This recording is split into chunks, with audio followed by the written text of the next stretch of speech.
ఇంత చక్కగా ఈ రౌండ్ టేబుల్ సమావేశానికి వచ్చిన మీ అందరికీ ప్రత్యేకంగా ధన్యవాదాలు.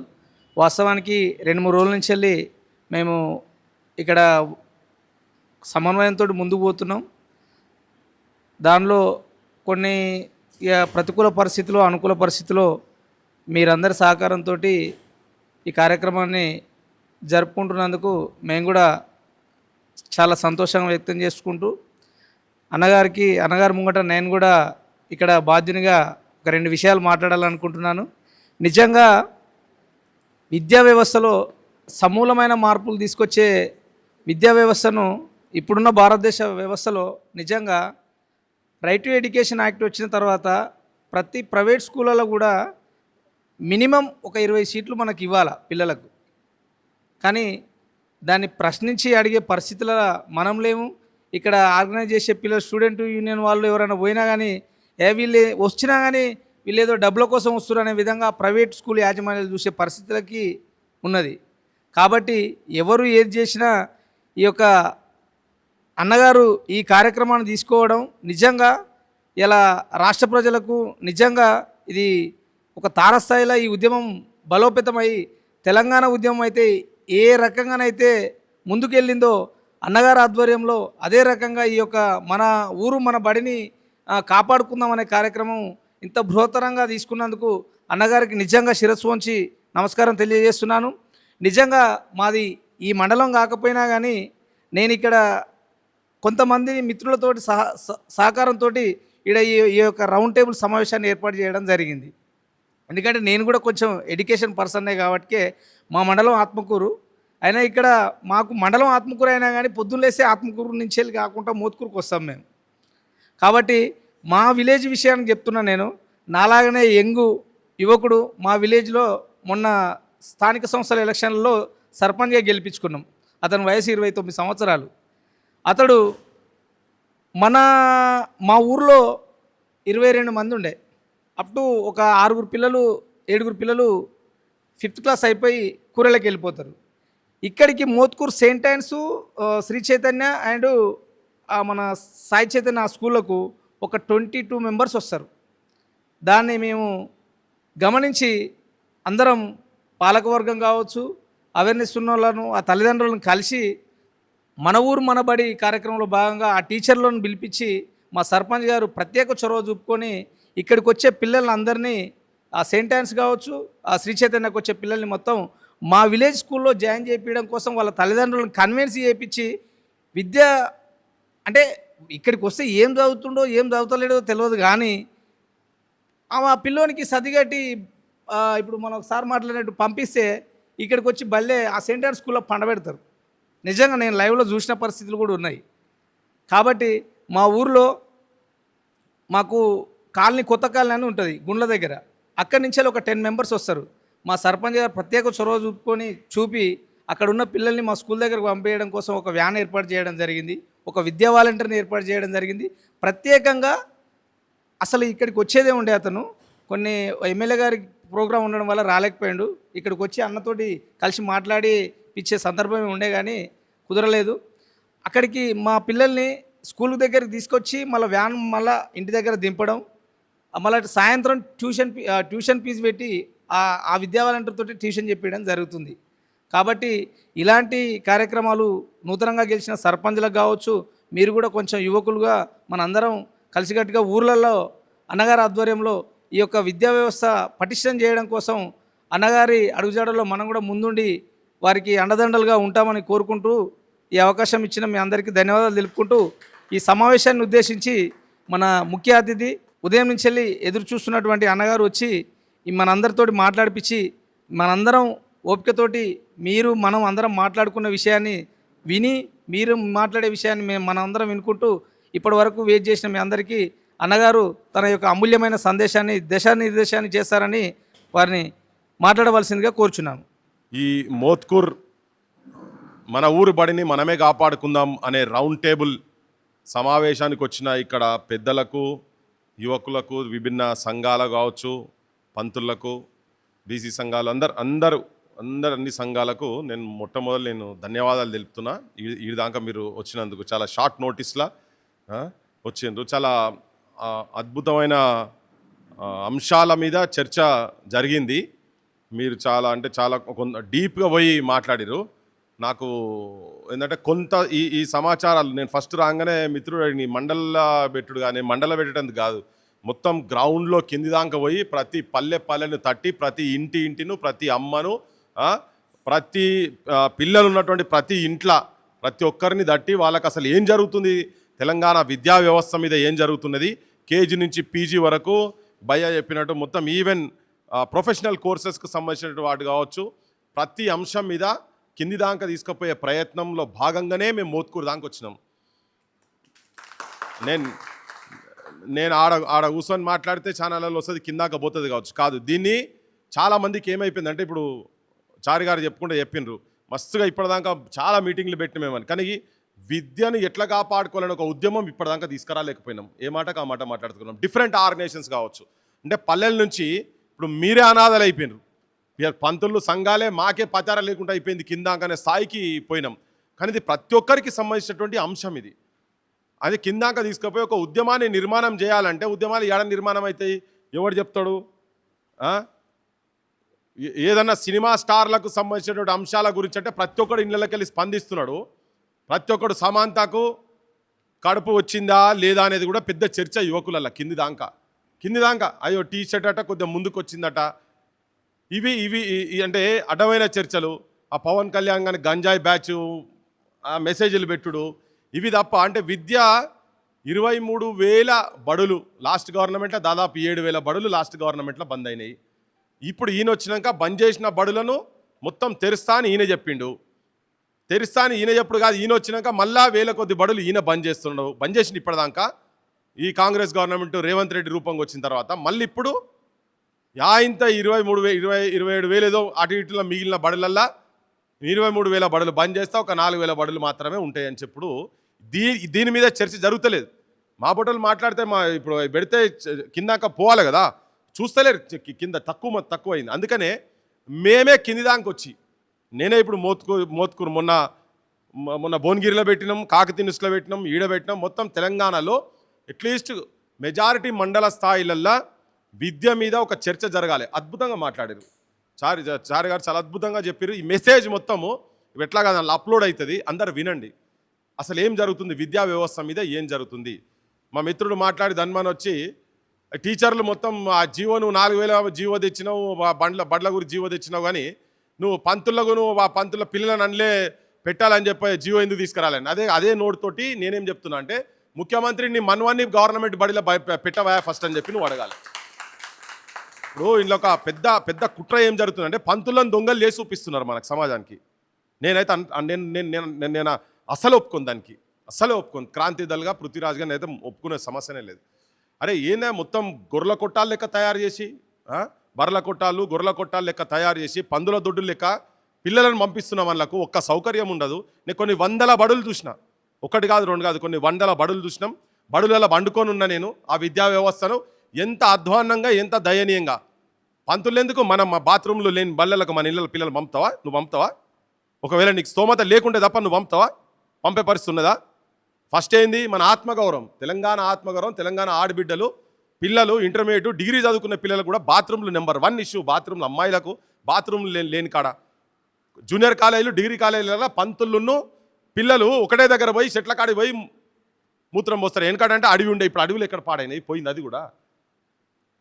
నేను పోయిన చాలా బళ్ళలకు పోతే నాకు అన్నిటికన్నా ఘోరమైన అంశం ఏంటంటే ఇటు మన కేసీఆర్ కాన్స్టిట్యున్సీ పక్కకు పోతే లైన్ వరుసగా లైన్ బట్టి చుట్టూ అటు నిలబడతారు, అటు చూసుకుని నిలబడితే మధ్యలో వాళ్ళు బాత్రూమ్ పోతారు ఆడపిల్లలు. నేను అడిగిన ఇంత ఘోరమైందమ్మా, మీరు ఎందుకు ఇట్లా ఇంత ఘోరంగా ఎందుకు రావాలి, మీ ఇళ్ళలో తెలుసా అని అంటే తెలియదు. ఒకవేళ చెప్తే మమ్మల్ని మళ్ళీ తెల్లారి నుంచి కాలేజీకి రానియరు, చదువు బంద్ చేపిస్తారు అని చెప్పని. వాళ్ళకు స్తోమత లేదు, అక్కడ దాకా తీసుకుపోయి చదివించే స్తోమత లేదు. ఎవరు చదివించాలి? నారాయణ శ్రీ చైతన్యులు ఈ దాకా వచ్చినాయి, మండల స్థాయి దాకా వచ్చినాయి. ఇంతకుముందు ఏమనుకున్నాం, ఇవన్నీ వస్తే ఆ పట్టణంలో ఉన్నటువంటి కార్పొరేట్ కాలేజీలు తెలంగాణ వచ్చిన తర్వాత బంద్ అవుతాయి. పల్లెలల్లో మన ప్రభుత్వ పాఠశాలలు వాటికన్నా ధీటుగా వాటికన్నా ఎక్కువ సౌకర్యాలతోటి మన బడులు ఉంటాయి అని అనుకున్నాం. గౌరవపూరితంగా ఉండాలా లేదా? గదే కదా ఆత్మాభిమానం. బజాట్లలో పోయి బాత్రూంలో పోయే పరిస్థితి ఉన్నదా?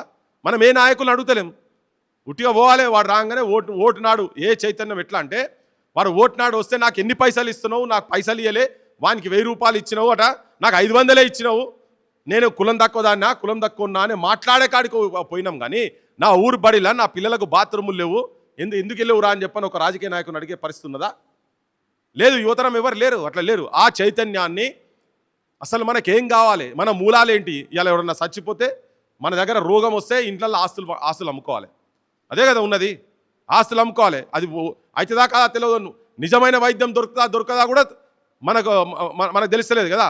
విద్యా వైద్యం సర్వనాశనం చేశారు. అటో ఇటో చదువుకొని ఇంకొకటి మీకున్న స్థాయిల కన్నా ఎక్కువ పొజిషన్ పోయేటోళ్ళు కూడా ఆ పొజిషన్ పోలేకుంటున్నారు. ఎందుకంటే నౌకర్లు ప్రాపర్గా ఇస్తలేరు.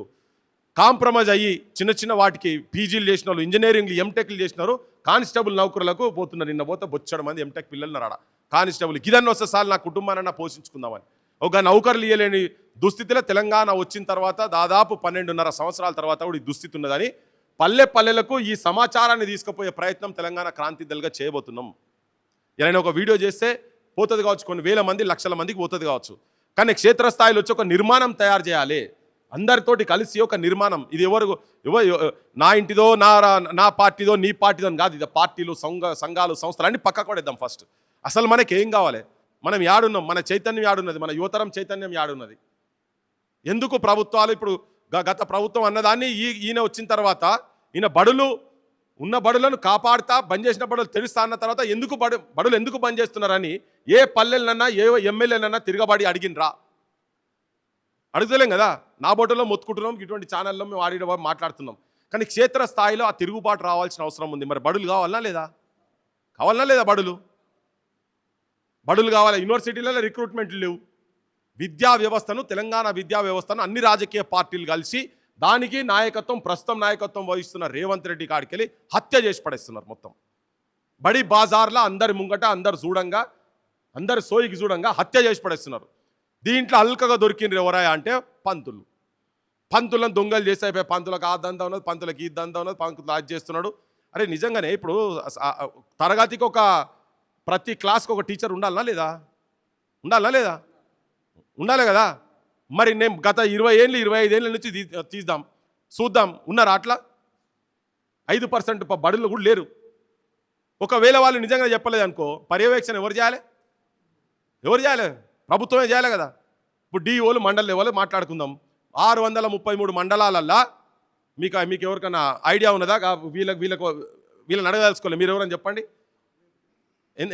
ఎంతమంది ఎంఈఓలు ఎంతమంది ఉన్నారు రెగ్యులర్గా చెప్పండి, ఎవరైనా చెప్పగలుగుతారా? తనకు నాలెడ్జ్ ఉంది కాబట్టికే చెప్తున్నాడు. రెగ్యులర్ అసలు ఉన్నారా? అసలు ఎంఈఓలే లేరు కదా, పర్యవేక్షణ లేదు. చంపుతున్నారు వాళ్ళు, విద్యా వ్యవస్థను చంపుతున్నారు. వీళ్ళు పంతులను దొంగలు చేసి పడేస్తున్నారు. వందల బడులలో 1000 బడులు ఏ అడిగి పోయినా అని చెప్పని తరగతికి ఒక పంతులు లేడు. ఒకవేళ ఉన్నా గిట్లుంటాయా బడులు ఎక్కడైనా? కనీసం పరిస్థితులు ఉంటాయా? నువ్వు ప్రైవేట్ కాలేజీలో పోతే ఇలా ఏసీ బడులు అని చెప్పని ఆడి తీసుకుపోయి పెడుతున్నారు. శిథిలావస్థలు ఉంటాయి, కూలిపోయే దుస్థితిలో. నేను ఎన్ని బళ్ళలకు పోయి ఇట్లా స్లాబ్ని ఇట్లా కొడుతుంటే పెచ్చలు మీరు చూసి ఉంటారు చాలా వీడియోలలో. ఇట్లా పోయి కొడుతుంటే బాత్రూమ్లు ఉండయి.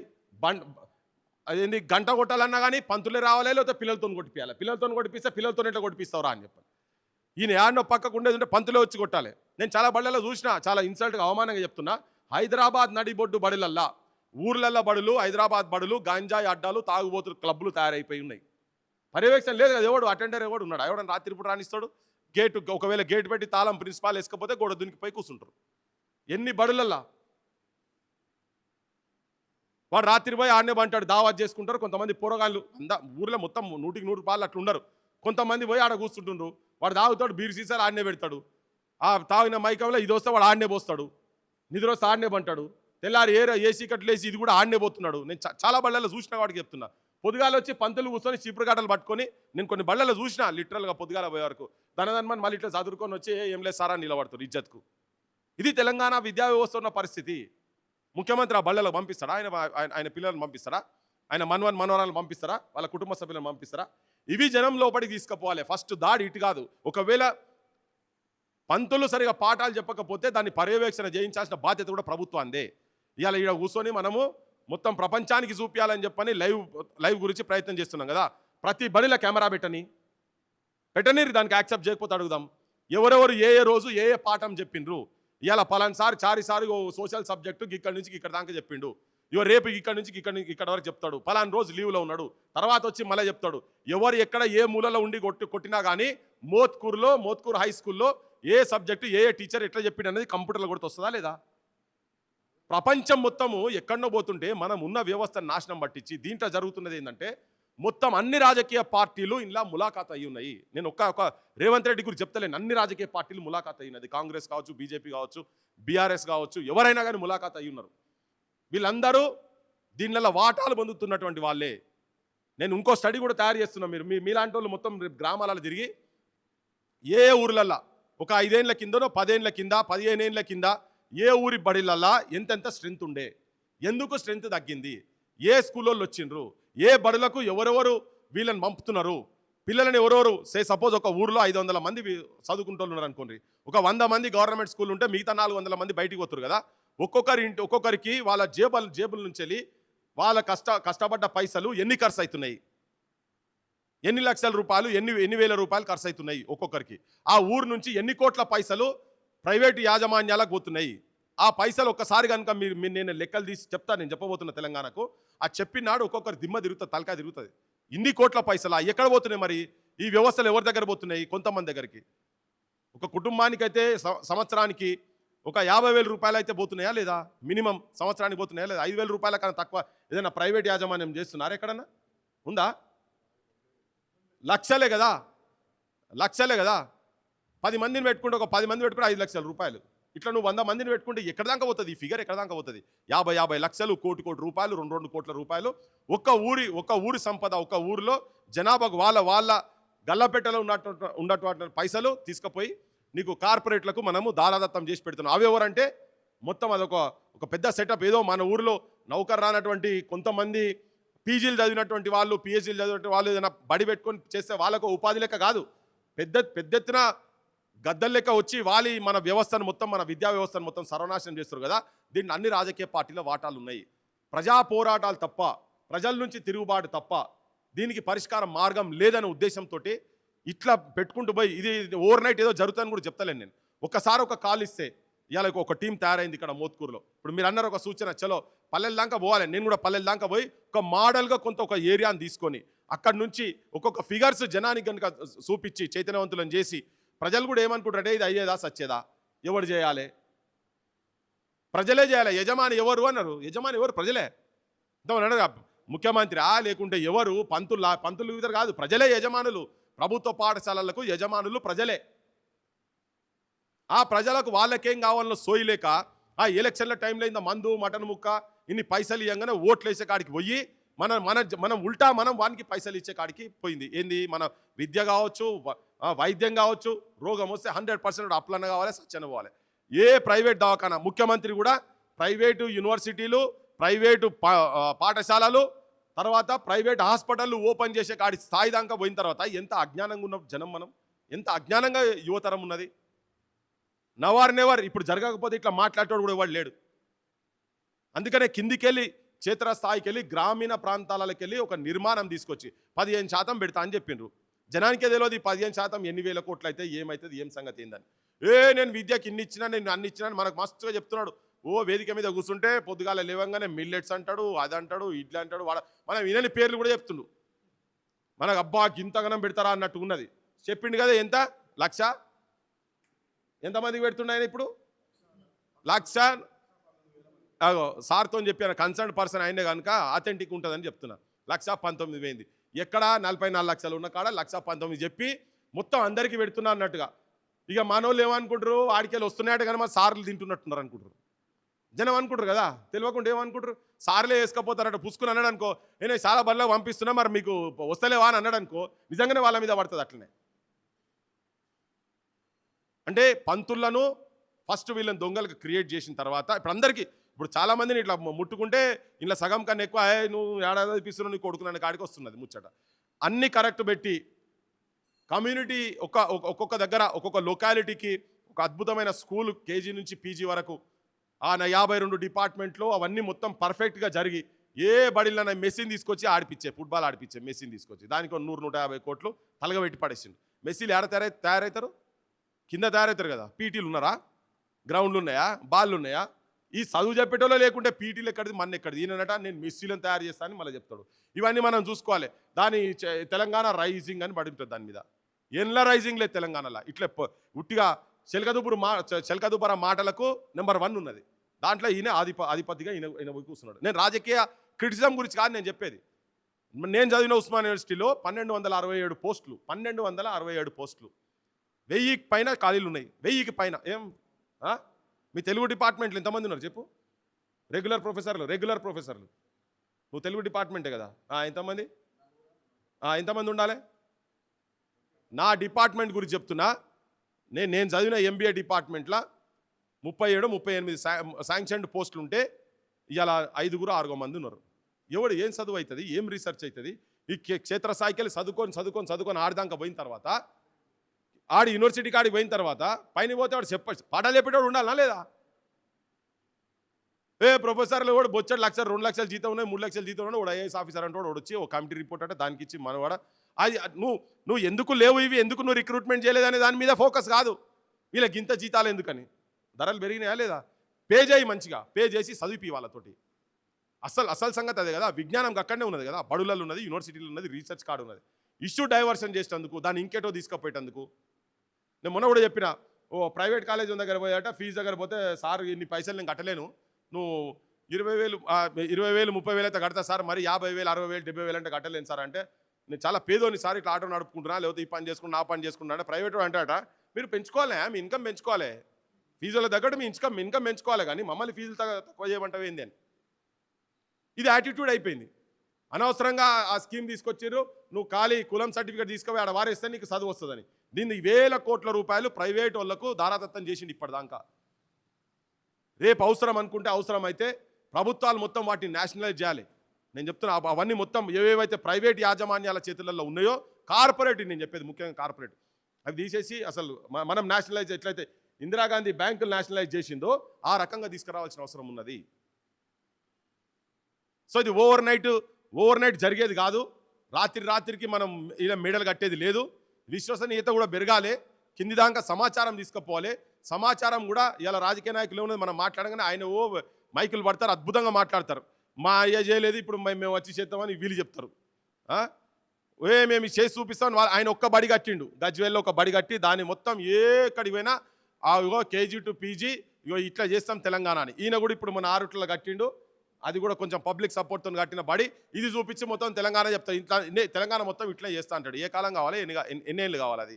ఈ లోపల మొత్తం అందరం మళ్ళీ మొత్తం అంతా వెనకట్ లెక్క వేసుకునే అంగీలు కూడా ఖతమైపోతాయి. మనకు ఉండే యాడుంటే పాడై.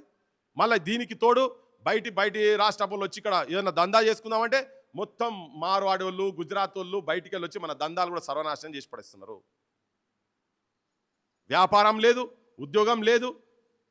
బయటి రాష్ట్రాలకు వెళ్ళి వచ్చి మన దగ్గర ప్రైవేటు ఫ్యాక్టరీలు పెట్టిన దానివల్ల 80% మనోళ్ళకే రిజర్వేషన్ అని చెప్పని వీళ్ళు వచ్చి మేనిఫెస్టోలో పెట్టిండ్రు. నేను కొత్త చెప్తలేను, వాళ్ళు పెట్టిన మేనిఫెస్టో గురించే మాట్లాడుతున్నాం కదా, ఎక్కువ మాట్లాడతలేము.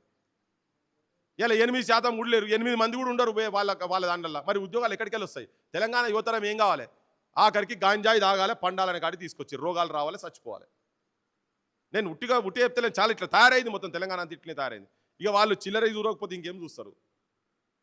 చదువుకున్న వాళ్ళకు ఉద్యోగం లేదు. 2 కోట్ల రూపాయలు పెట్టి ఎన్నేళ్ళైంది ఆయన వచ్చి? 5 ఏళ్ళైందా? ఇది చెప్తున్నా కదా, వాని ఊరికెళ్ళి 200 రూపాయలతో వచ్చి ఉంటాడు వీడికి. ఆ మార్వాడు ఆయన ఇక్కడికి వచ్చినప్పుడు 200 రూపాయలతో వచ్చి ఉంటాడు బరాబర్ అంతనే. వాళ్ళ సంఘంకి వెళ్ళి నీ పైసలు తీసుకొని వచ్చిండు, వాళ్ళకింత చిన్న మితితో పెడతారు, తీసుకుంటారు. వాడు ఆ 2 కోట్లు మనయే. నేను ఇప్పుడు ఖాళీల గురించి చెప్పినా కదా, ఒక గట్ట 2 కోట్లు పెట్టి బిల్డింగ్ కడితే ఇంకా ఎన్ని కోట్లు సంపాదించండి, అలా గంత ఉంటుందా అని మీరు అనుకోవచ్చు. ఇక మన వాళ్ళ దగ్గర పెట్టినాం ఇప్పుడు వైశ్య సంఘం కదా, ఇక అందరు వెనకట ఎంతో చింతపండు పెట్టి తరాజు కింద పెట్టి కింద కొట్టిండు కావచ్చు. వాడు మొత్తం ఆయననే లేపడేసిండు, వాళ్ళనే లేపడేసిండు. మన స్వర్ణకారులను వాళ్ళ బతుకులను నాశనం పట్టి చేసారు. ఇప్పుడు ఆఖరికి ఏమైపోయిందంటే వాళ్ళ దుకాణాలు ఉన్న వాళ్ళందరూ వాళ్ళ దుకాణాల కాడ ఉండి మన వాళ్ళు ఇట్లా గీక్కుంటా కూర్చుంటారు మన వాళ్ళు. ఇప్పుడు ఆ మీటింగ్లు పెడతా అంటే పర్మిషన్లు ఇవ్వలే నాకు, ఆ మీటింగ్లకు పర్మిషన్లు ఇస్తలేరు. ఇప్పుడు విద్య అనే వరకు కొంచెం అట్లీస్ట్ ఇప్పుడు ఇవన్నీ రేపు చెప్తా, దీంట్లోనే అవన్నీ కూడా కలుపుతాం. నాకు ఇంతెందుకు ఆమన్ గల్లా ఆయన చెప్పిండు, 200 కోట్ల రూపాయలు వాడు 10 ఏళ్ల కింద వచ్చినోడు కూడా ఒక మార్వాడి వాళ్ళు అక్కడ బంద్ ప్రకటించారు కదా అప్పుడు మార్వాడి ఉద్యమం జరిగేటప్పుడు. అన్న నువ్వు ఏ ఛానల్ అన్నా పంపియే, పెద్ద మనిషి చాలా పెద్ద మనిషి మీకన్నా వయసు ఉంటాడు, నువ్వు ఏ ఛానల్ అన్నా పంపి, నేను చెప్తున్నా 10 ఏళ్ల కింద వాడు వచ్చి ఇక్కడ ఉన్నాడు, వాడిని అరే సాల్ రాను ఇంకోని తీసుకురా కీడ అంటే నువ్వు ఇంకో దందా చేయకంటే వాడు పెద్ద కాంప్లెక్స్ కడుతున్నాడు, ఎవడొస్తారో చూస్తాను నేనని చెప్పని పెద్ద కాంప్లెక్స్ కడుతున్నాడు అని. అందరు రాజకీయ నాయకులు అందరూ కూడా సపోర్ట్ ఉన్నారు వానికి, ఎందుకంటే అందరికీ పైసలు పోయినాయి, అన్ని రాజకీయ పార్టీల నుంచి పైసలు పోయినాయి వానికి, ఈయన తరఫుకెళ్ళి పోయినాయి. వాళ్ళు వచ్చి బంద్ ప్రకటించి చెప్తే అసలు నెత్తి ఖరాబ్ అయింది అని చెప్తుంటే ఒక్కొక్కటి చెప్తుంటే. వీళ్ళు మేము 40 ఏళ్ళకెళ్ళి 50 ఏళ్ళకెళ్ళి 60 ఏళ్ళకెళ్ళి మేము ఈడ దందాలు చేస్తుంటే మేము సంపాదించలేదు వాళ్ళు ఎట్లా సంపాదిస్తారు అని నేను ఉదాహరణ కూడా చెప్పిన. ఇప్పుడు కాలేజీలో ఇప్పుడు మన కార్పొరేట్ కాలేజీ ఉన్నాడు అనుకోండి, ఇప్పుడు మీ ఇంట్లో నా ఇంట్లో మన అన్న ఇంట్లోనో పోయి అరే మా ఓడు ఉన్నాడు అటు ఇట్లా నేను లీడర్ను అటు ఇట్లా అంటే ఓ 500 1000 తక్కువ చేస్తారు కావచ్చు. వాడు జర అటు ఇటు ఉన్నాడికే మా చైర్మన్ సార్ అంటాడు ఇక్కడ ఉన్నాడు హైదరాబాద్ అని చెప్తాడు, హైదరాబాద్ వాడు ఇంకోని చెప్తాడు, ఆఖరికి తిరుగుట్లా దానికి ఇంకా అవసరం అనుకుంటే మిత్తి కూడా వేసి లాస్ట్కి వాడు అయితే కట్టించుకుంటాడు, పైసలు అయితే బరాబర్గా కట్టించుకుంటాడు. మనోడే లోకలోడు ఉన్నాడు అనుకో మన కళ్ళ ముంగడ పెరిగింది కదా అని ఏమైనా కన్సెషన్ దొరుకుతుండొచ్చు. ఇప్పుడు వాడకట్లో ఒక మనోని కిరాణా షాప్ ఉన్నది అనుకో, ఆ కిరాణా షాప్లో పిండి మన పిల్లలతోటి వాళ్ళ పిల్లలు కూడా అట్నే పోయిండు అనుకో, బడికి పోతున్నారు అనుకో, మార్వాడి వాడు అయితే మాత్రం మనోళ్ళు అయ్యేది ఉంటే ఏదైనా దొంగ మాలు అమ్మాలన్నా మన పిల్లలతో పాటు వాళ్ళు కూడా చదువుకుంటారు కదా, మన పిల్లలతో వాళ్ళు కూడా చదువుకుంటారు కదా అని చెప్పని తప్పుడు మాల్ అమ్మేటందుకు ఎక్స్పైరీ డేట్ అయింది అమ్మేటందుకు, లేకుంటే దొంగ మాల పిండిలో ఇంకేదన్నా ఉన్నటువంటి మాల్ అమ్మేటందుకు వెనక ముందు అవుతారు కలిసి ఒక్క దగ్గర పెరిగింది కదా.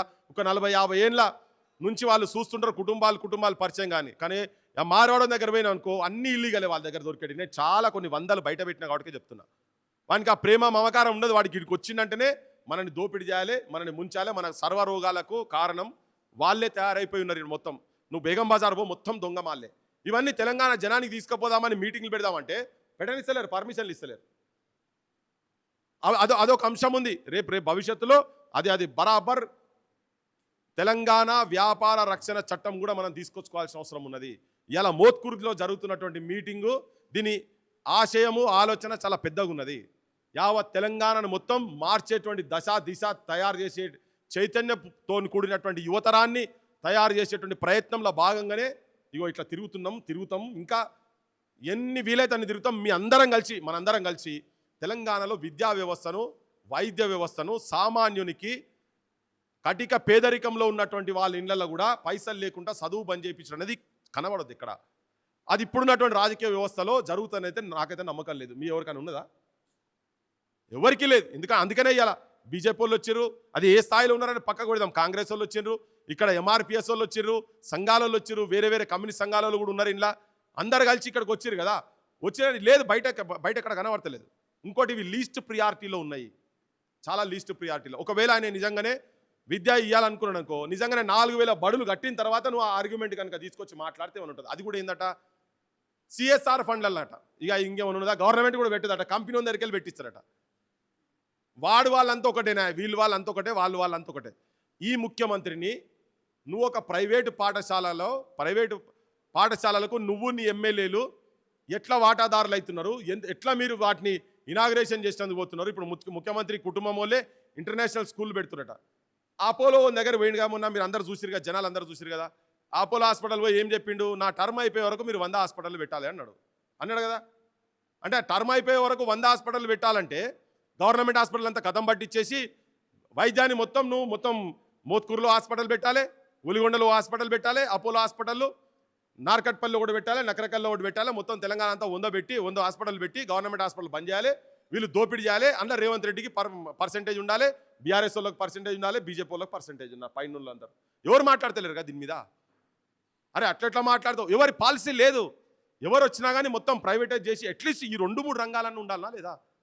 దాన్ని క్షేత్రస్థాయిలో ప్రతి ఒక్కరికి ఇంటింటికి తీసుకుపోయేటువంటి ప్రయత్నం. ఎందుకంటే ఇది ఒక దుస్సాహసం. ఆయన తనకు తాను నేను హిట్లర్ అని చెప్పుకునేటువంటి ఒక బెంగళూరులో ఎన్రామ్ హిందూ ఆయనతోటి ఇంటర్వ్యూలో మాట్లాడుకుంటా ఆయన దంత బహిరంగంగా అంతా ఓపెన్గా చెప్పిండు కదా. అయిన తర్వాత కూడా అసలు తెలంగాణ మొత్తం బగ్గుమనాలి ఒకసారి. అదే నా ఊరు బడి ఎట్లా బంద్ చేస్తావురా నువ్వు, నీకెవడు అధికారం ఇచ్చిండ్రా, నా ఊరిలో నాకు ఈ సౌలతులు కావాలని ప్రతి ఊర్లో తిరుగుబాటు రాలేదు కనుక ఆ తిరుగుబాటు తీసుకురావాలి. ఉట్టిగా ప్రశ్నించుడు కాదు, పరిష్కారం మార్గం కూడా చూపించేటువంటి బాట క్రాంతి దళగా మనం నేను చేయబోతున్నాం. మీ అందరి సహకారంతో నాకేం పట్టలేదు, నాకేం పెద్ద ప్రభుత్వం పాఠశాలతో అయ్యేది కూడా ఏం లేదు. కానీ ఏ విద్యా వ్యవస్థకి అయితే మొత్తం సమాజం వచ్చి మీలాంటి వాళ్ళందరం మనందరం అక్కడికి వెళ్ళి వచ్చినామో అది బొంద పెడుతున్నారు. మన తరాలను మొత్తం తీసుకుపోయి బొంద పెడుతున్నారు. కాబట్టి వాటిని కాపాడుకోవాల్సిన బాధ్యత మన మీద ఉన్నది. అందుకే క్షేత్రస్థాయిలో తిరిగే ప్రయత్నం చేసి కింది దాకా పోయి ఊరును టచ్ చేసి రేపు కరపత్రాలు వస్తాయి.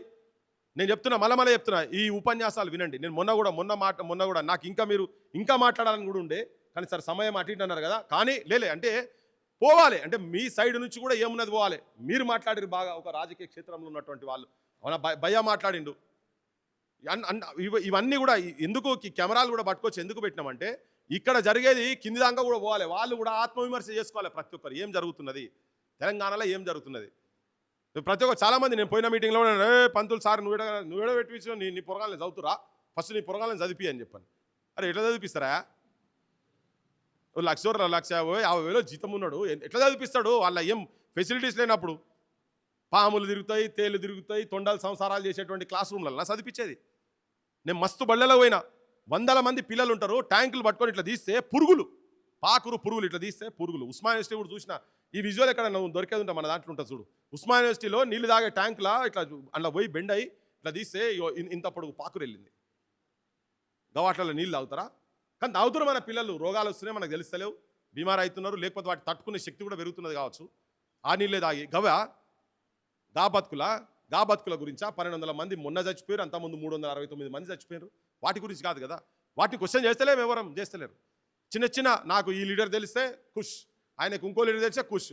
ఊర్లలోకి రాగానే ఆయన ఆ పెద్ద లీడర్ ఫోటో ఉంటుంది నిలువెత్తు, దాని చుట్టూ ఒక 15-20 ఫోటోలు మనవి ఉంటాయి, అవి చూసుకోవాలి, బొమ్మలు కొట్టాలి, వాటిని చూసి మురవాలి. వాట్సాప్లో గ్రూపులలో పెట్టి ఇంకో ఊరోని పక్క ఊరిని పెట్టాలి. ఆ ఊరిలో అట్లా పెట్టినట్టు నా జర పెద్దగా పెట్టాలని ఇక్కడ స్టకప్ అయిపోయినాం మనం. ఇది సమాజంకు కింది దాకా తీసుకుపోవాలి. అసలు ఏం కావాలి మనం వాటితోటే కూర్చు మా లీడర్ అంటే వారా అంటాడు. ఇప్పుడు వాట్సాప్ గ్రూప్లలో ఎవరైనా లోకల్ లీడర్ని ఎవరైనా అన్నా అనుకో, 10 మెసేజ్లు వస్తాయి మనకు. ఏమన్నా అడికలు వచ్చి నువ్వు నిన్ను చూసుకోవాలి కానీ నువ్వు మా లీడర్ని మాట్లాడుతాను, అది చేసేది ఉండదు, పీకేది ఉండదు, ఇక్కడ ఏం చేసేది కూడా ఏం లేదు. ఎవరికి వాళ్ళ దందాలు చేసుకొని కాంట్రాక్టులు చేసుకొని పర్సంటేజీలు తప్ప ఒకరికి సోయి ఉన్నదా? బెల్ట్ షాపులు బంద్ అనే, బెల్ట్ షాపులు బంద్ ఎక్కడిది బంద్, ఇంకా పెరుగుతున్నాయి. టార్గెట్లు ఇచ్చి కొడుతున్నారు వాళ్ళందరినీ. నేను చాలా ఈ మధ్యలో చూసిననే తెలంగాణలో పందొంగలని మొదలుపెట్టారు. ఇది ఒక టాక్ అయింది కదా, ఎక్కడ చూసినా పందొంగలు పనిచేయరు వీళ్ళు అని చెప్పాను. అదేమో ఇది ఎక్కడ పంచాయతీ రాబాయ్, ఇది ఎట్లా నడుస్తుంది మా పంతులు అంటే ఇదేమో సాజిషా అని చెప్పని చూస్తే వాస్తవం కూడా ఏంటంటే తెలంగాణలో లిటరసీ రేట్ పెరిగింది. లాస్ట్ కొన్ని ఏళ్ళ లిటరసీ రేట్ పెరిగింది. ప్రతి ఇంట్లో ఆటో నడపని, కూరగాయలు అమ్ముకొని, కూలి పని చేయని,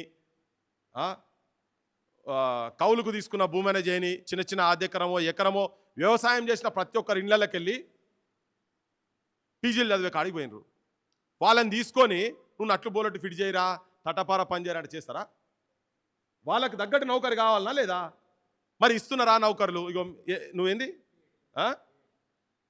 బిఎడ్ చేసిండు, ఎన్నేళ్ళ చేసి 12 ఏళ్ళు అయింది బిఎడ్ చేసి.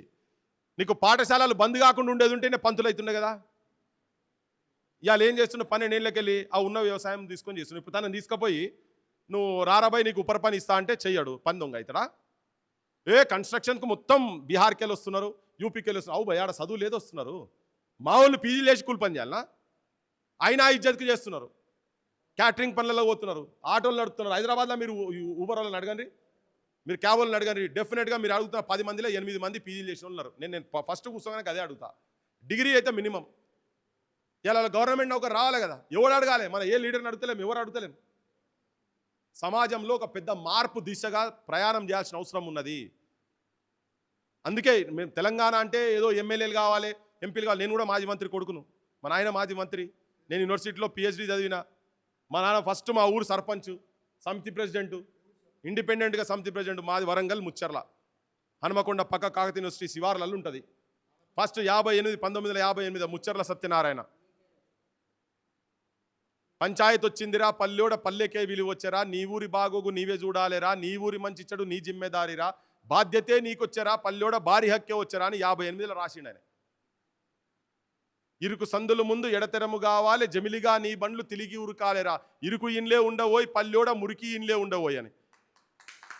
నువ్వు మోత్కూరు బోరి ఏ సంధిలలో అన్నీ సాఫ్ ఉన్నాయా? పెద్దగా అయినాయా? దోపిడీ వ్యవస్థ అయిపోయింది మొత్తం అట్లా. ఆ కుటుంబాలకెళ్ళి వచ్చిన బట్ స్టిల్ ఇప్పటికీ ఈ చదువు ఇవన్నీ ఉన్నా కానీ అన్న మాట్లాడుకుంటూ చెప్పిండు. మరి ఇద్దరు సోపతిగాలమే, ఆయన కన్నా ఎక్కువ ఉన్నోనే నేను, అన్నిట్లో ఎక్కువనే ఉన్నా కదా. నేనేమో జనంలో పడి తిరుగుతున్నాం. ఎందుకు తిరుగుతున్నాం? ఏ తెలంగాణ గురించి అయితే కళలు మా నాయనల సొంటలు అన్నారో, మేము కన్నామో, ఇటువంటి భవిష్యత్ ఎట్లుండాలని అనుకునే వాళ్ళందరూ ఉన్నారో, అది నిజమైన తెలంగాణ దిక్కు రాలేదు, తెలంగాణను హత్య చేస్తున్నారని చెప్పి ఆలోచనతోనే జనం లోపలికి వచ్చి చెప్పాలనే ప్రయత్నంలో భాగమే నేను చేస్తున్నాను. నా ఆవేశము ఇదంతా కారణం అదే. మరి రంది పొద్దుగా లేసగిదే ఏం పనికి మోత్కూరుకు వచ్చి ఇక్కడ కూర్చొని మేము ఒక 10 మంది వస్తే కూర్చొని చేయాల్సిన అవసరం లేదు. రేపు మీరు కూడా ఇది ఎందుకంటే లేకపోతే కాపాడలేము తెలంగాణను. వల్లకాడు కాబోతుంది తెలంగాణ. శ్మశాన వాటిక తయారైంది ఆల్రెడీ. చదువుకున్నటువంటి పిల్లలకు భవిష్యత్తులోకి ఎవరన్నా ఇట్లా మాట్లాడితే కాకతీయ యూనివర్సిటీలో మీరు చూడుండ్రి, వరంగల్ పోండ్రి, మీరు కాకపోతే 10 మంది పోరి, వరంగల్ చుట్టుపక్కల ఏదైనా ఫంక్షన్ హాల్లల్లా దావత్ అయితే ఉట్టిగా పోయి క్యాటరింగ్ చేస్తున్న వాళ్ళు అడగండి. మాస్కులు పెట్టుకొని ఉంటారు, బరాబర్ వాళ్ళ యూనివర్సిటీ పిల్లలు అన్న ఉంటారు, పీజీలు చేసే పిల్లలు. ఏంటంటే అన్న ఒక పూట బువ్వ వస్తున్నది, ఒక 500 600 వస్తే ఇట్లా ఒక 4-5 తిరిగితే ఒక నెల తిండికి వెళ్తుంది అన్న. ఇది తెలంగాణ. ఆ యూనివర్సిటీలో రిక్రూట్మెంట్ లేవు. వీళ్ళకి కావాలి కదా చదువుకున్న వాళ్ళు, పీజీలు చేసిన వాళ్ళు కావాలి కదా. మరి ఇదంతా ఏమవుతుంది? Telangana today's raw material tomorrow scrap అని కూడా చెప్పినాం. ఇవాళ ముడి సరుకు, రేపు చెత్త. ఈ చెత్త తయారై కూర్చున్న తెలంగాణలో ఎవరు బాధ్యులు దీనికి? ఇది తెలంగాణకు చెప్పాల్సిన అవసరం ఉంది. మొత్తం తెలంగాణ సమాజానికి ఇంటింటికి పోయి తట్టి లేపాల్సిన అవసరం ఉంది. ఈ పనిలో తెలంగాణ క్రాంతి దళ్ ముందు వరుసలో ఉండి పోయే ప్రయత్నం జరుపుతా ఉన్నది. సమాజాన్ని మొత్తం మేల్కొల్పి అందరిని ఒక్క దగ్గర తీసుకొచ్చి, ఇది అందరి సమస్య. రేపు పొద్దుగాల నేను ఇక్కడ ఎమ్మెల్సీ నిలబడి నేను ఓట్ల మీటింగ్ కాదు ఇది. నేను నిలబడ నాకు అవసరం లేదు అది, ఓకే. కానీ నా పని ఏంది? ఆ నిలబట్టోడు కరెక్ట్ పని చేయాల్సిన అవసరం ఉన్నది. ఇవాళ కాకపోతే రేపు నిలబడతాం కావచ్చు, ఈడ కాకపోవచ్చు ఇంకో. ఆ వ్యవస్థ కూడా నిజమైన యువకుల చేతులలో వస్తేనే ఈ వ్యవస్థ నిలుస్తుంది. కంప్లీట్ అవగాహన ఉండి సమాజం మీద ప్రేమ ఉన్నటువంటి వ్యక్తులు సర్పంచులు కావాలి. సర్పంచులు మొన్న పోయిన ఒక సర్పంచ్ చచ్చిపోయింది. సర్పంచ్ బిల్లులు రాక సర్పంచ్ చచ్చిపోయింది. మొన్న చాలా 90% పెండింగే ఉన్నాయి. ఇస్తలేరు, పైసలు ఇస్తలేరు. ఇదే ముఖ్యమంత్రి ఈ సర్పంచ్ అంటే, ఒక సర్పంచ్ అంటే ఊరికి ఒక ప్రధానమంత్రి, రాష్ట్రపతి లెక్క, ప్రథమ పౌరుడు కదా. నీకు మొత్తం పొలిటికల్గా అంతా కంప్లీట్ అయినాయి కదా. గవాళ్ళే సేఫ్గా లేరు తెలంగాణలో. ఇలా వాళ్ళు ఎవరిపై ఏ పని లేవు చేయించి, రోడ్ల పని చేయించట్టు ఒక ఆయన కమ్యూనిటీ హాల్ కట్టించుంటాడు, ఒక ఆయన శ్మశాన వాటికలు కట్టించుంటాడు, ఒక ఆయన క్లాస్ రూమ్లు కట్టించుంటాడు. ఇవన్నీ చేస్తుంటాడు కదా. మరి వాళ్ళ బిల్లు అయితే వాళ్ళకి రావాలి కదా. అది పోయిన గవర్నమెంట్ వాళ్ళు ఇవ్వలే, ఈ గవర్నమెంట్ వచ్చాక అది పోయిన గవర్నమెంట్ కదా, నాకేం సంబంధం అని. మొన్న చచ్చిపోయాడు, మేము పోయినాం. మొన్న చచ్చిపోయిన పిట్టల సంపత్ అని చెప్పని ఆయనే ఆ మండలానికి సర్పంచ్ల సంఘంకు అధ్యక్షుడు ఉండే. ఒక ఆయన పరిస్థితి కట్టున్నది. పేదరికం పోతే 20 ఏళ్ళ కింది నుంచి 2 సార్లు 3 సార్లు సర్పంచ్ అయిననే ఆ ఇల్లు ఎట్లున్నా గట్లే ఉన్న నీతివంతంగా బతికిండు. చాలామంది సర్పంచ్లు అట్లున్నారు. రెండోసారి సర్పంచ్ నిలబడ్డప్పుడు ఎట్లా మరి నేను పైసలు లేకపోతే వెళ్ళేటట్లేదు కదా అంటే 3 ఎకరాలు అమ్మిండు, అప్పులపాలైండు, భూమి పోయింది. పిల్లగాడు ఇంజనీరింగు. ఏ ఇంజనీరింగు? ఆర్టిఫిషియల్ ఇంటెలిజెన్స్ సబ్జెక్ట్ ఆ పిల్లగాంది. ఆర్టిఫిషియల్ ఇంటెలిజెన్స్ అడ్వాన్స్డ్ దాంట్లో పిల్లగాడు ఇంజనీరింగ్. కిడ్స్ కాలేజీలో ఇంజనీరింగ్ చదువుతుండు. తండ్రి ఆత్మహత్య చేసుకుని చచ్చిపోయాడు. ఇది తెలంగాణ. రేపు ఏ కుటుంబంలో జరగవచ్చు? ఇవన్నీ జరుగుతున్నాయి. ఇవన్నీ చదువుకున్న పిల్లలందరికీ నౌకరు రావాలి కదా. ఇప్పుడు వాళ్ళ నాయన కష్టపడి చదివిపించిండు. నాయన ఏం చేస్తుండే? వ్యవసాయం, చిన్న వ్యవసాయం చేస్తుండే. నాయన ఎంత చదువుకున్నాడు? అన్ఎడ్యుకేటెడ్. నేను ఉదాహరణ చెప్తున్నాను. ఇలా మీ దాంట్లో కూడా ఉంటారు ఇట్లా చిన్న అది చెప్తున్నారు. ఇది చెప్తున్నారు. అరే నువ్వు పీజీ చేసి ఒక పిల్లగాడు సూసైడ్ చేసుకున్నాడు అన్న పోతురా మీరు కూర్చోవాలి సార్. మీరు ఒక 2 నిమిషాలు కూర్చోండి. మీరు జనగాంలో ఇట్లనే యూనివర్సిటీలో కరోనా టైంలో, అంటే ఇప్పుడు కూడా గదే నడుస్తూనే ఉన్నది, కానీ ఇంట్లో అందరు కలిసి ఒక పిల్లగాన్ని వాళ్ళు తమ్ముడు ఇంకొక ఆయన 2 అన్నదమ్ములు కలిసి వాళ్ళు గొర్రెలు కాసుకుంటూ అటు ఇటు చేసి ఒకరికి ఫీజు కట్టించుకుంటూ చదివించారు. యూనివర్సిటీలో చదివినరు, పిహెచ్డి దాకా పోయిన ఆయన. వాడు కరోనా టైంలో వచ్చినాక అడిగితే ఎంత సంపాదిస్తానో రా అని చెప్పని అడిగారట. ఊరికట్టలో ఉంటారు కదా, ఎంత సంపాదిస్తున్నాడు, ఏ సంపాదన ఎక్కడిదే, ఇంకా చదువు. అయ్యో గంతేనా? వాడు చిన్నోడు గొర్రె అమ్ముకుంటే పైసలు వస్తాడున్నాయి కదా. మరి నీ పరిస్థితి, నువ్వు చదువు గట్లే ఉన్నావు, నువ్వు చదువుకోనికి ఏం లేదంటే ఈయన కూడా వేసుకొని గుర్రగాస పోయి నాకు ఫోన్ చేసిండు, అన్న ఇజ్జత్కు నేను కూడా వచ్చిన అన్న, ఏం చేయాలి? లేదు, అట్లా ఆ పరిస్థితి లేదు. మరి రిక్రూట్మెంట్ లేదా అంటే రిక్రూట్మెంట్ లేదు, వాళ్ళకి కావాలి కదా. ఇది తెలంగాణలో ఉన్నది. మరి ఇవన్నీ ఏం చేస్తున్నారు? ఒకవేళ ప్రైవేట్ దాంట్లో పంతులు లేరా అంటే గొడ్లను పెట్టాడు, ఇంత పెద్ద హాల్లో ఒకటే క్లాస్ పెడతాడు, అవసరమైతే పెద్ద స్క్రీన్ పెడతాడు, ఇలా పెడతాడు. వాళ్ళకి ₹1,00,000 రావాలని ఏఐసిటి వాడు చెప్తాడు, యూజీసీ గైడ్ లైన్స్ ఉంటాయి. ఏం సార్ అంతే కదా? సపోజ్ ₹1,00,000 జీతం కావాలని చెప్పని ఉన్నాడు అనుకో, ఈవెన్ మల్లారెడ్డి పెద్ద పెద్దోళ్ళ గురించి చెప్తున్నాను నేను, పాలమ్మినా పూలమ్మినా చెప్తుంటాడు కదా, స్టాఫ్కు కానూన్ ప్రకారంగా గవర్నమెంట్ చట్ట ప్రకారంగా ₹1,00,000 జీతం ఇవ్వాలి వాళ్ళకి, అందులో పాఠాలు చెప్పేటువంటి పంతులకు. ఆయన ఇచ్చేది 20,000 30,000 ఇస్తాడు, మిగతాది మొదలే చెక్ తీసుకుంటాడు. ఆ 30,000 ఇస్తాడు, ₹70,000 మొదలే చెక్ తీసుకుంటాడు. చూస్తే కాగితం మీద ఏముంటుంది, ₹1,00,000 జీతం తీసుకున్నట్టు ఉంటుంది. కానీ అసలు వీళ్ళకి వచ్చేది ఎంత? ఇంతే. నువ్వు అట్లా సార్ నా పేరు మీద మరి ₹1,00,000, నువ్వు కాకపోతే ఇంకోటి వస్తాను, నువ్వు పో పక్కకు పో, నాకు 15,000 వస్తాడు ఉన్నాడు ఇంకోటి అంటాడు. ఎందుకంటే లైన్ కట్టుకొని చదువుకుని ఉన్నారు తెలంగాణలో మొత్తం. ఇది తెలంగాణ వాస్తవిక పరిస్థితి. ఇది జనాలకు తీసుకుపోవాల్సిన అవసరం ఉంది. ఒక ఉద్యమం స్టార్ట్ కావాలి. అది ఎన్ని రోజులలో తీసుకొస్తామో ఆ వేరు సంగతి. కానీ ఈ గోరంక సభలు మొత్తం కిందాక తీసుకుపోతాం సార్, మీరు మీ అసంటోళ్ళు మాకు సపోర్టు ఇస్తున్నారు, మీరు చేసేదాన్ని మేము ఎక్స్టెన్షనే చేస్తున్నామని చెప్తున్నాను నేను. మీరు చాలా రౌండ్ టేబుల్ పెట్టారు, కానీ ఒక ఉద్యమం బిల్డప్ చేయాలనేది ఇప్పుడు అవసరం. నేను లక్ష్మీనారాయణ సార్తో మేము కలిసి పోయినాం. చక్రధర్రావు సార్ మాకు యూనివర్సిటీలో పొలిటికల్ సైన్స్లో ఉండే ప్రొఫెసర్, నేను ఆ సబ్జెక్ట్ కాకపోయినా కానీ వాళ్ళ తాపత్రయం పాపం మొత్తుకొని ఆ అరగోపాల్ సారు ఇటువంటి వాళ్ళందరినీ పెట్టుకొని తిరుగుతూనే ఉన్నారు. కానీ ఒక మూమెంట్ స్టార్ట్ కాంది మాత్రం గవర్నమెంట్లు వినయ్, ప్రభుత్వాలు వినయ్. ఆ ఉద్యమాన్ని తయారు చేసే క్రమంలో మీలాంటి వాళ్ళు క్షేత్రస్థాయిలో మాకు యువకులను తయారు చేసి ట్రైనింగ్ క్లాసెస్ పెడదాం, వాళ్ళను తయారు చేద్దాం. ఒక్కసారి ఒక కాల్ ఇస్తే, తెలంగాణలో ఒక కాల్ ఇస్తే నీకు పరేడ్ గ్రౌండ్స్ సరిపోదు, పరేడ్ గ్రౌండ్స్కు ఒక 10 జనం తిరిగి వచ్చి ఆడుకున్నారనుకో మొత్తం సెటరైట్ అవుతారు. లేకపోతే రాజ్యం మనసు ఉంటలేదు వస్తుంది. మనం పోయి కూడా అసలు కూర్చొని చేసేటువంటి రాజ్యం అని వస్తుంది. అయితే భయపడి వాడనే చేస్తాడు, లేకపోతే మన రాజ్యం మనసు ఉండాలి, రాజ్యం అని వస్తుంది. ఇది విద్య అయితే కావాలా లేదా? ఏ స్కీమ్ అవసరం లేదు. నువ్వు ఉట్టిగా విద్య ఇచ్చేది ఉంటే నెలకు మినిమం 2 పిల్లలు ఉన్నోళ్ళు ప్రతి ఒక్కరు ₹10,000 వాళ్ళ జేబులు ఉన్నట్టే. ఇంకా ఉల్టా తిండి పెట్టిరనుకో ఇంకో 4-5 వేలు వాళ్ళకు ఖర్చు తప్పినట్టే. అంతేనా కదా? ఇది ఈ రెండు కరెక్ట్గా చేస్తే చెయ్యాలనుకునేటోనికి. ఇప్పుడు నేను ఒక చిన్న లాస్ట్ ఉదాహరణ చెప్పి నేను బంద్ చేస్తా. ఇప్పుడు వడ్ల గురించి పేద కథ నడుస్తూ ఉన్నది కదా బయట అంతా, వీళ్ళు కొనేది లేదు, సచ్చేది లేదు, ఆగం చేసి వదిలిపెట్టారు. చెప్పడానికి పెద్ద పెద్ద ఫిగర్స్ చెప్తుంటారు. ఆడ కూడా ఐకేపీ సెంటర్ల కాడ వచ్చి ఎండ దెబ్బ తలిగి చచ్చిపోయిన ఉన్నారు. వాన పడితే వడ్లు కొట్టుకపోతూనే ఉంటాయి. వాటిని మొత్తం ఇట్లా బట్టి చిపురు గట్టలు పెట్టి చేస్తూనే ఉంటాయి. లోపల మొలకలు వస్తాయి, పోతూనే ఉంటుంది. రావాల్సింది రాదు, కత్తెర నీకు అన్నిస్తా నీకు ఇన్నిస్తా బిచ్చం వేసినట్టు ఎవడేమి ఇవ్వాల్సిన అవసరం లేదురా నాయన. చదువు వైద్యం ఇచ్చేది ఉంటే మేమే గౌరవపూర్వకంగా బతాం. దాన్ని కోఆపరేటివ్ సొసైటీస్ కనుక చేసి ఒక మంచి ఆఫీసర్లు ఒక 3-4 ఆఫీసర్లను తీసుకొచ్చి, నిజాయితీ పరుల ఆఫీసర్ని తీసుకొచ్చి ఇక్కడ నుంచి బయటి దేశాలకు నీ ఎక్స్పోర్ట్ కనుక చేసి పెట్టేది ఉంటే, ఇప్పుడు అన్ని దేశాలలో రైస్ బండదు కదా, ఏ దేశానికి ఏ రిక్వైర్మెంట్ ఉన్నదో దానికి తగ్గట్టుగా ఇక్కడ మన వ్యవసాయ వ్యవస్థ కనుక ఉండి అట్లా డిజైన్ చేస్తే బయటి దేశాలకు పంపించవచ్చు కదా. ఇలా పంపిస్తారు కొంతమంది చేతుల్లో. ఇక్కడ కోఆపరేటివ్ సొసైటీస్ కనుక చేసేది ఉంటే జరగదా? ముల్కనూరు కోఆపరేటివ్ సొసైటీ మన కండ్ల ముంగట ఉన్నది కదా ఉదాహరణ. ఇటువంటి రేపు చాలా ఇంప్లిమెంట్ చేయొచ్చు. కానీ ఇదేమవుతుందంటే accumulation of wealth, centralisation of wealth కొంతమంది చేతులలో ఉంటున్నది. దేశంలో ఒక శాతం ఉన్నటువంటి జనాభా చేతులలో 44-45% దేశ సంపద వాళ్ళ చేతులలో ఉన్నది. టాప్ 1% ఉన్నటువంటి దాంట్లల్లో బాటం 50% ఉన్నటువంటి జనాభా చేతులలో 2.5 to 2.6% దేశ సంపద ఉన్నది. అంటే ఎంత డిఫరెన్స్ ఉన్నదో చూడండి. ఇవన్నీ జనాలకు రేపు చెప్పి యువతరాన్ని తయారు చేసి నిజమైన తెలంగాణ సైనికులుగా తయారు చేసే ప్రయత్నం క్షేత్రస్థాయిలో ఏ ఊర్లో వాళ్ళ పని చేసుకుంటే కనుక ఇవి ఉండేది ఉంటే చాలా తొందరగా తెలంగాణలో ఒక మార్పు తీసుకురావచ్చు. ఎట్లా మనందరం ఒకటైతే ఇవాళ ఇక్కడ పెట్టినాం, రేపు ప్రతి ఊర్లలో వాళ్ళకై వాళ్ళు మీరు తయారై మీరు చెప్పాలి కింది దాకా. ఒక కాల్ ఇస్తే రాజ్యం మొత్తం షేక్ కావాలి. మీ ఎమ్మెల్యే మీ ఊర్లలోకి వచ్చేందుకు భయపడాలి. మీ వడ్లకాడికి వచ్చినప్పుడు ఏం ఊరది పోయింది మన ఒలిగొండ దగ్గర ముఖ్యమంత్రి వచ్చిండు మొన్న. నేను మొదటిసారి ఆయన యాదగిరిగుట్ట కాడికి వచ్చేదో పూజలు చేపించి ఏదో గురుకుల పాఠశాల, అదేంది కాదు వేద పాఠశాల ఓపెన్ చేసేందుకు వచ్చిండు.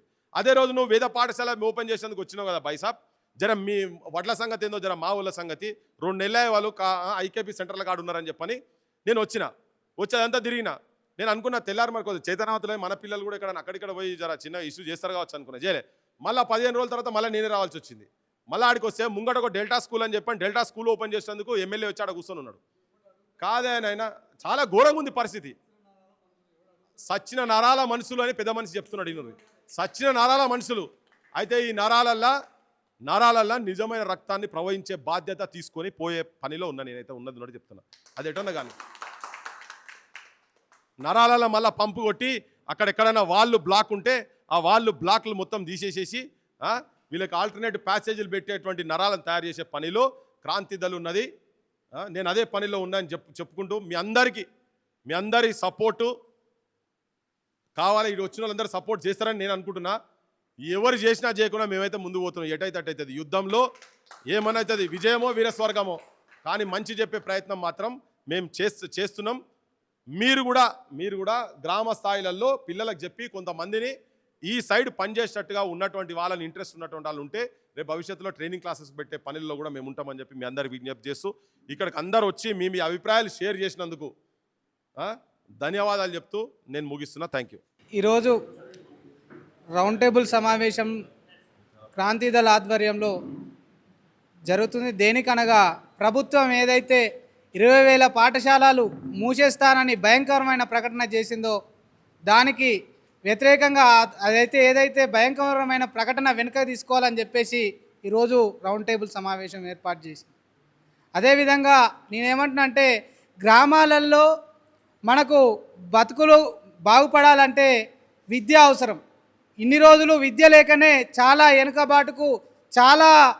వెనుకబాటుకు గురై వెనుకంజలో ఉన్నాం. 50 సంవత్సరాలు వెనుకపోతాయి నువ్వు 20,000 బడులు ప్రతి గ్రామాలలో మూసేస్తే. అదేవిధంగా విద్య అనేది సింహం పాల లాంటిదని అంబేద్కర్ గారు చెప్పారు.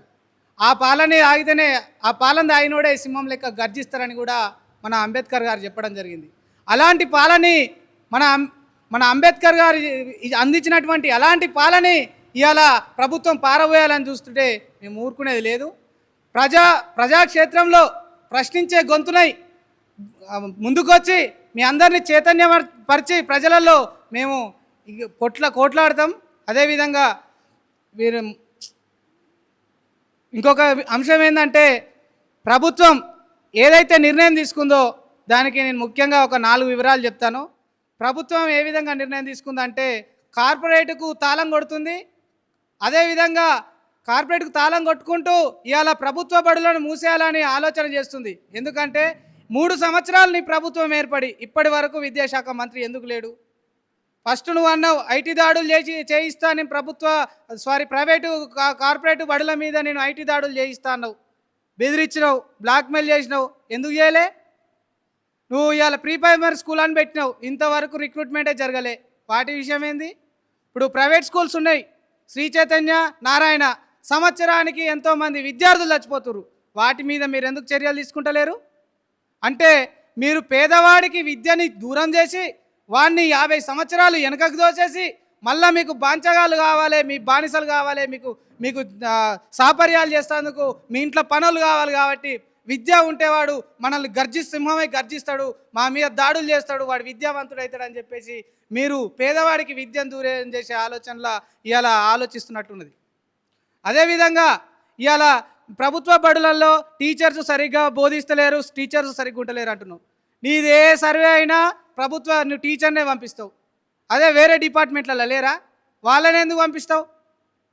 ఇవాళ సర్వే జరిగినా నీకు ప్రభుత్వ ఎంప్లాయే కావాలి, ఏదన్నా కులగణన జరిగినా ప్రభుత్వ టీచరే కావాలి. మరి అన్నిటికీ వాడుకొని వాళ్ళ వారానికి ఒకసారి ఎంఆర్సీ మీటింగ్ అని పిలుస్తావు, ఆ మీటింగ్ అని పిలుస్తావు, కలెక్టరేట్ మీటింగ్ అని పిలుస్తావు. ఇవన్నీ పిలిచిన తర్వాత నీకు ఉండేదే అక్కడ నువ్వు ఇచ్చేదే ఎంతమంది, ఒక 50 మంది స్ట్రెంత్కి ఒక్కరిద్దరిని ఎంప్లాయీస్ని ఇస్తున్నావు. వాళ్ళని కూడా నువ్వు మీటింగ్లు అది చర్చలను నువ్వు పిలుచుకుంటూ పోతే వాళ్ళకు విద్యను ఎవరు బోధిస్తారు? పేదలకు విద్య ఎట్లా అంతది? అదేవిధంగా నువ్వు మీ ప్రభుత్వం దగ్గర చిత్తశుద్ధి ఉంటే 6th నుంచి ప్రభుత్వ బడులలో ఐఐటి మెడికల్ ఫ్యాకల్టీ పెట్టి మీ దమ్మేందో చూపించండి. అప్పుడు ప్రభుత్వ బడులు ఎందుకు నడివే మేము చెప్తాం.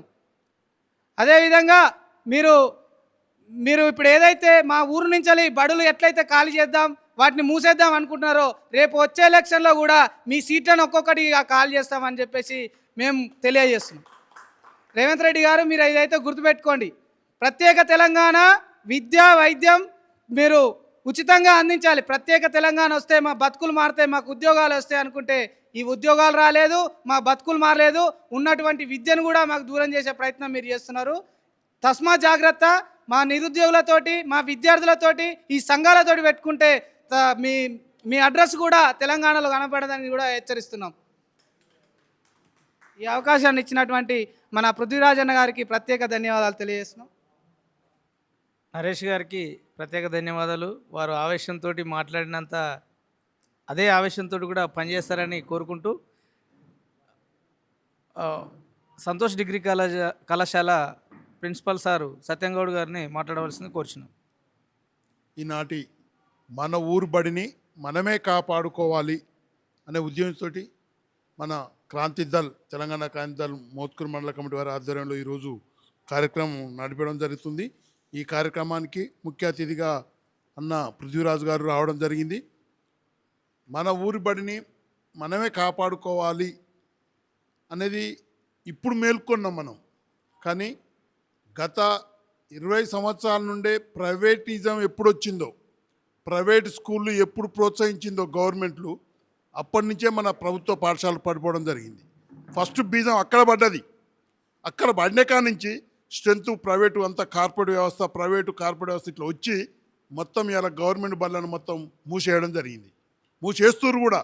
ఎందుకంటే ఇలా ప్రైవేట్కి పోతే అక్కడ బిల్డింగ్ మంచిగా ఉండే, ఫ్యాన్లు ఉండే, ఏసీ ఉండే, అన్నీ ఉండే, మూత్రశాలలు ఉండే. మన కాడికి వస్తారికే మన ప్రభుత్వ బళ్ళ ఈ పూటకు ఈ జనరేషన్, ఒకప్పుడు జనరేషన్ 20 ఏళ్ళ క్రితం మనం అంతా ప్రభుత్వ పాఠశాలను చదువుకున్నాం.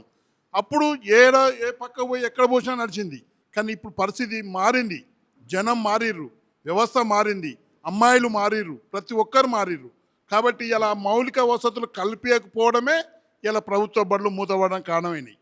ఫస్ట్ థింగ్, మనం చదివేటప్పుడు కూడా ఒక వాచ్మెన్ ఉండేది, ఒక అటెండర్, ఊకేట ఉండేది. ఇలా స్కూల్కి పోతే ఊకేటోళ్ళు లేరు, స్కూళ్ళలో పోతే ఊకేటోళ్ళు లేరు.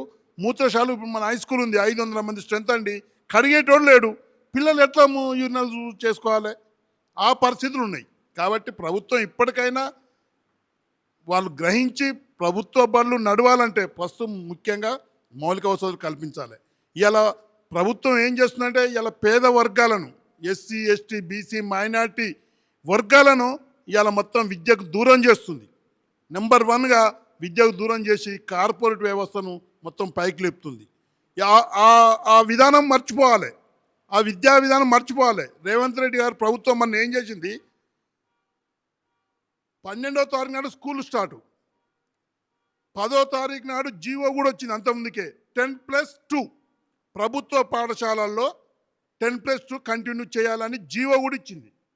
ఇచ్చి 13వ తారీఖు బళ్ళు తెరిచేసరికి ఆ జీవోను మన వెనుక తీసుకుంది. ఎందుకు తీసుకుంది?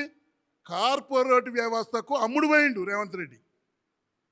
10+2 అని, అవును కదా సార్, 10+2 జీవో ఇచ్చి ఇక 10+2 అంటే ఇక గవర్నమెంట్ ఇక లోకల్ స్కూల్ ఉన్నాయి, అన్నీ చదువుకోవాలి ఇంటర్మీడియట్.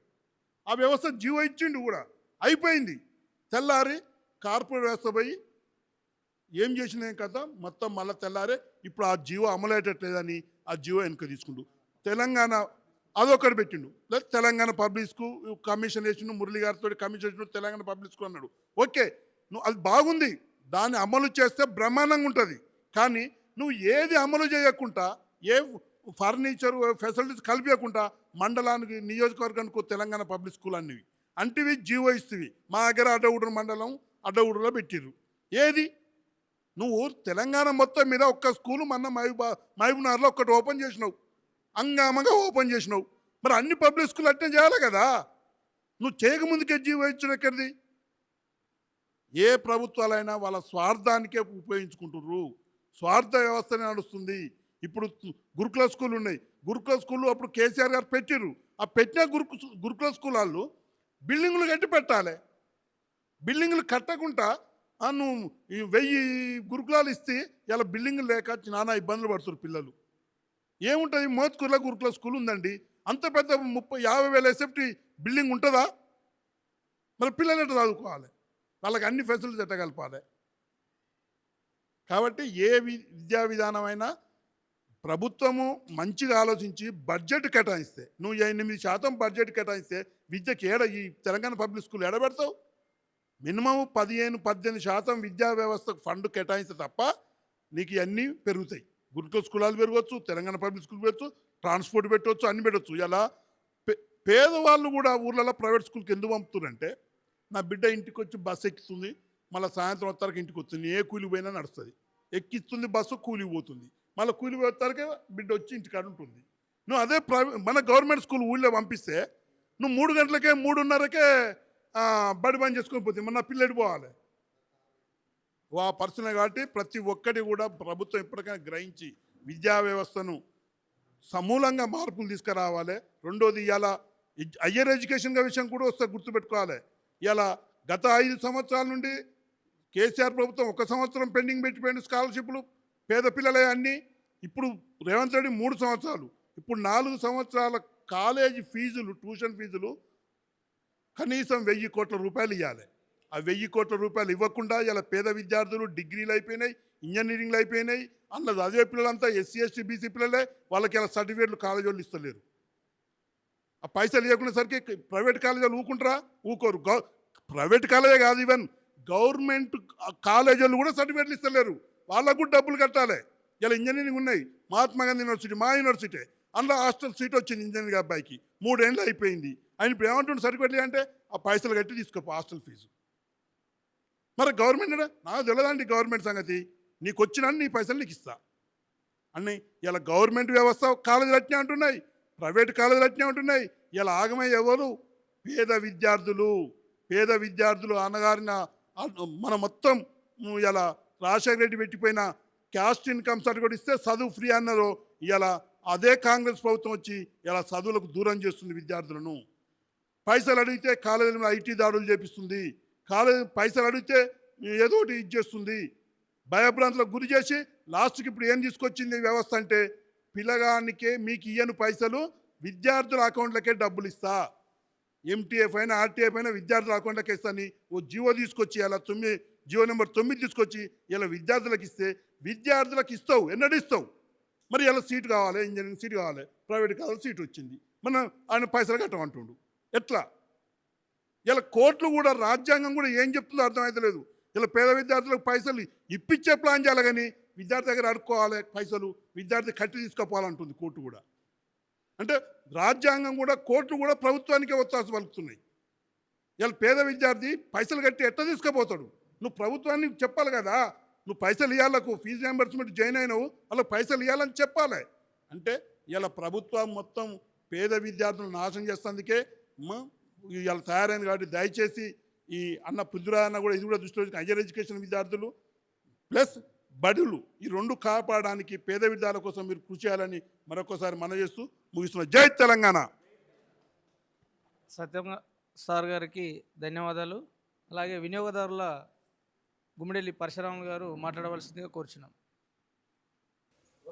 మన ఊరు మన బడి ఏ విధంగా కాపాడుకోవాలి, అదేవిధంగా రాష్ట్ర వ్యాప్తంగా ఉన్నటువంటి 23,000 పాఠశాలను ముఖ్యమంత్రి గారు బంద్ చేస్తా అని చెప్పి ఒక స్టేట్మెంటు, వీటి మీద రౌండ్ టేబుల్ సమావేశాన్ని ఏర్పాటు చేసినటువంటి క్రాంతిదళ్ బాధ్యులు, అదేవిధంగా ఈనాటి కార్యక్రమానికి రౌండ్ టేబుల్ కార్యక్రమానికి ముఖ్య అతిథులు రాష్ట్ర వ్యవస్థాపక అధ్యక్షులు పృథ్వీ గారు, అదేవిధంగా ఈ మోత్కూరులో ఇంతమందిని కోఆర్డినేట్ చేసి ఒకే దగ్గరికి రప్పించి ఈ విషయం మీద మాట్లాడడానికి, వివిధ సలహాలు తీసుకోవడానికి ఏర్పాటు చేసినటువంటి, ఇక్కడ కోఆర్డినేట్ చేసినటువంటి కొంపెల్లి వెంకటేష్ గారు, అదేవిధంగా ఈ కార్యక్రమంలో పాల్గొంటున్నటువంటి ఉపాధ్యాయ మిత్రులు, అదేవిధంగా యువజన సంఘ సభ్యులు, అదేవిధంగా బీసీ సంఘ సభ్యులు, అదేవిధంగా పాత్రికేయ మిత్రులు,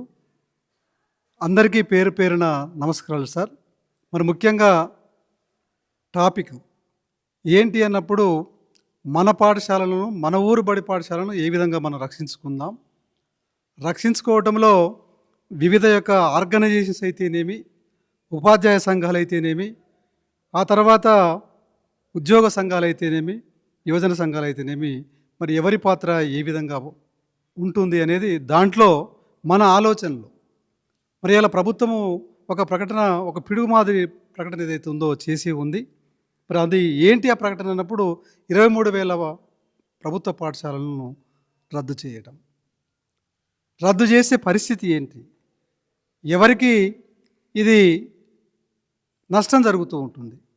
ప్రధానంగా సార్ నా అభిప్రాయం అయితే ఇందులో నష్టం జరిగేది ఎవరికి అంటే పేద వర్గాలకు, మధ్యతరగతి వర్గాలకు మరి ప్రధానమైనటువంటి నష్టం. ఇవాళ ప్రభుత్వ పాఠశాలలు లేనట్లయితే మరి ఏమవుతుంది పరిస్థితి? ఆర్థికంగా చిక్కినటువంటి కుటుంబాలు ఏవైతున్నాయో ఇవాళ ఎస్సీ, ఎస్టీ, బీసీ కుటుంబాలే ఆర్థికంగా చిక్కి ఉన్నాయి. సరే, ఇందులో కొంతమంది ధనవంతులు ఉండొచ్చు, కానీ మెజార్టీగా మరి ఇవి మాత్రమే ఉన్నారు. మరి అటువంటి ఆ కుటుంబాల నుండి వచ్చిన పిల్లలు ఎక్కడ చదవాలి? ఈ విధంగా స్టేట్మెంట్ చేయడము రాష్ట్ర ప్రభుత్వంలో ఉండే పెద్దలు అది సరైనది కాదు అని చెప్పి నేనైతే అభిప్రాయపడుతూ ఉన్నాను. మరి ప్రధానంగా ఇలా ఇక్కడ అటెండ్ అయినటువంటి మిత్రులంతా కూడా ప్రభుత్వ పాఠశాలలో చదివినటువంటి వాళ్ళే. మరి వాటిని రద్దు చేసే పరిస్థితి ఏంటి? ఇలా గతంలో ఉన్నటువంటి ప్రభుత్వాలు ఏవైతున్నాయో మరి ఏకోపాధ్యాయ పాఠశాలను పెట్టి ఆ గ్రామంలో ఉన్నటువంటి పిల్లలను ఆ బడికి రప్పించి మరి పై తరగతికి అప్గ్రేడ్ చేసిన సందర్భం. మరి అలాంటి పాఠశాలను అన్నిటి రద్దు చేసి సరే డబుల్ ప్యాటర్న్ ఏదైతుందో తెచ్చింది గవర్నమెంట్. మరి తెచ్చిన తర్వాత స్ట్రెంత్ లేదన్న నెపంతో మరి స్ట్రెంత్ ఏ విధంగా వస్తుంది? మరి ప్రధానంగా స్ట్రెంత్ రావాలి అన్నప్పుడు ఆ గ్రామంలో ఉండబడినటువంటి మేధావులు ఎవరైతున్నారో, చదువుకున్న వాళ్ళు ఎవరైతున్నారో, ప్రజాప్రతినిధులు ఎవరైతున్నారో, కుటుంబాల యొక్క పెద్దలు ఎవరైతున్నారో మన బడిని మనం ఏ విధంగా రక్షించుకుందామని చెప్పి వీళ్ళు కనుక ఎడ్యుకేట్ అయ్యి మరి ఖచ్చితంగా పాఠశాల నిలబెట్టుకోవాల్సిన అవసరం ఉందని చెప్పి నేనైతే అభిప్రాయపడుతూ ఉన్నాను. మరి ముఖ్యంగా మరి ప్రభుత్వ పాఠశాలలు మరి ఇవాళ రాష్ట్ర ముఖ్యమంత్రి ఉన్నాడు. మరి ఆయన ఎక్కడ చదివిండు? మనం స్టేట్మెంట్ చూస్తూ ఉన్నాం. ప్రభుత్వ పాఠశాలని చదివినా అని చెప్పి ఆయన స్టేట్మెంట్లు, వారికి వీరు క్లాస్మేటే.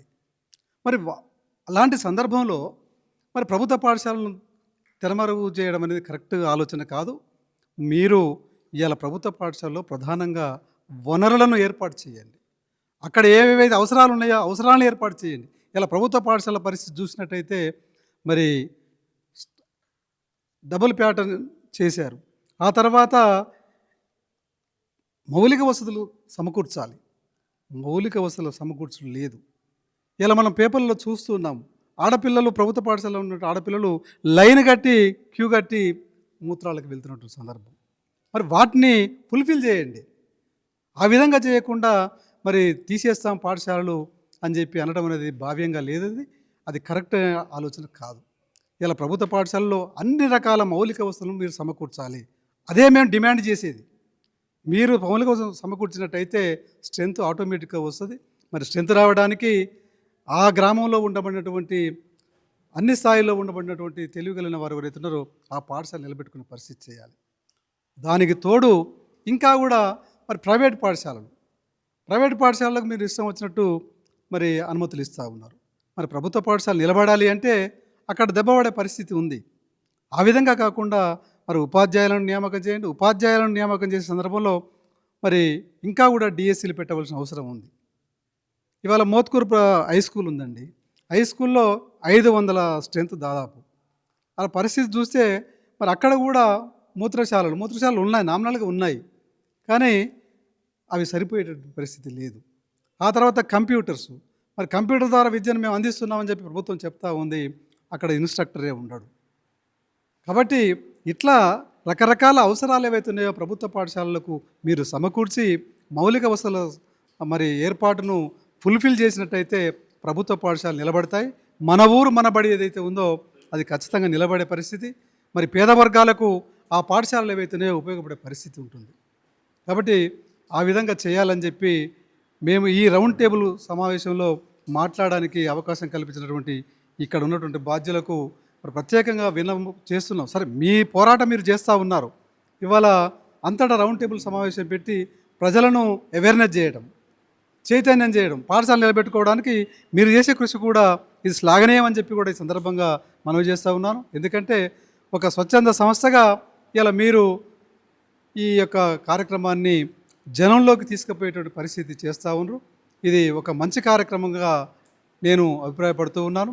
కాబట్టి మౌలిక వసతుల సమకూర్చి మీరు ప్రభుత్వ పాఠశాల నిలబెడితే పాఠశాలలలో స్ట్రెంత్ పెరుగుతూ ఉంటుంది. ఆ తర్వాత అన్ని విధాల అవి డెవలప్ అయ్యేటువంటి పరిస్థితి ఉంటుందని చెప్పి ఈ సందర్భంగా మనవి చేస్తూ నాకు ఈ సందర్భాన్ని మాట్లాడడానికి అవకాశం కల్పించినటువంటి ఈ యొక్క బాధ్యులకి కృతజ్ఞతలు తెలియజేసి ముగిస్తున్నాను. అవిల్మాల్ సార్ గారికి ప్రత్యేకంగా ధన్యవాదాలు. వారి సలహాలు సూచనలు మనకు కూడా ముఖ్యంగా ఇంకా ముందు కార్యక్రమాల్లో కూడా అందిస్తారని వారిని కోరుకుంటూ హనుమంత్ సార్ గారు తమ యొక్క సందేశాన్ని ఇస్తారని డీటెయిల్ చెప్పు హనుమంత్ సార్ గారు దేని పార్టీలు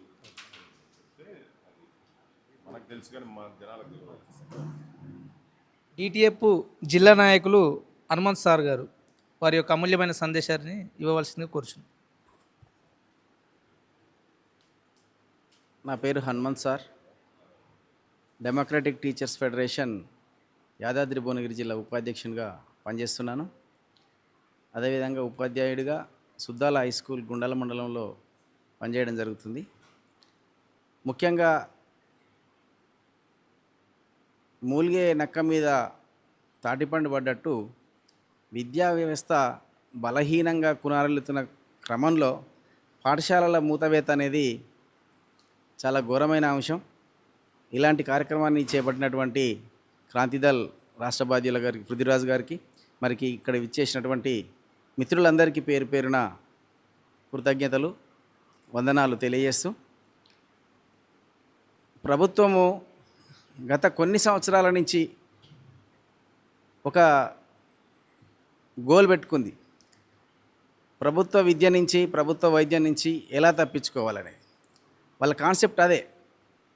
అక్కడి నుంచి మొదలైనటువంటి ప్రైవేటైజేషన్ యొక్క అంశాలు రాను రాను మరింత బలంగా తయారైనాయి. విద్య అనేది సమాజ ఉద్ధరణకు, తర్వాత సమాజంలో మంచి పౌరులను తయారు చేయడానికి ఉన్నటువంటిది.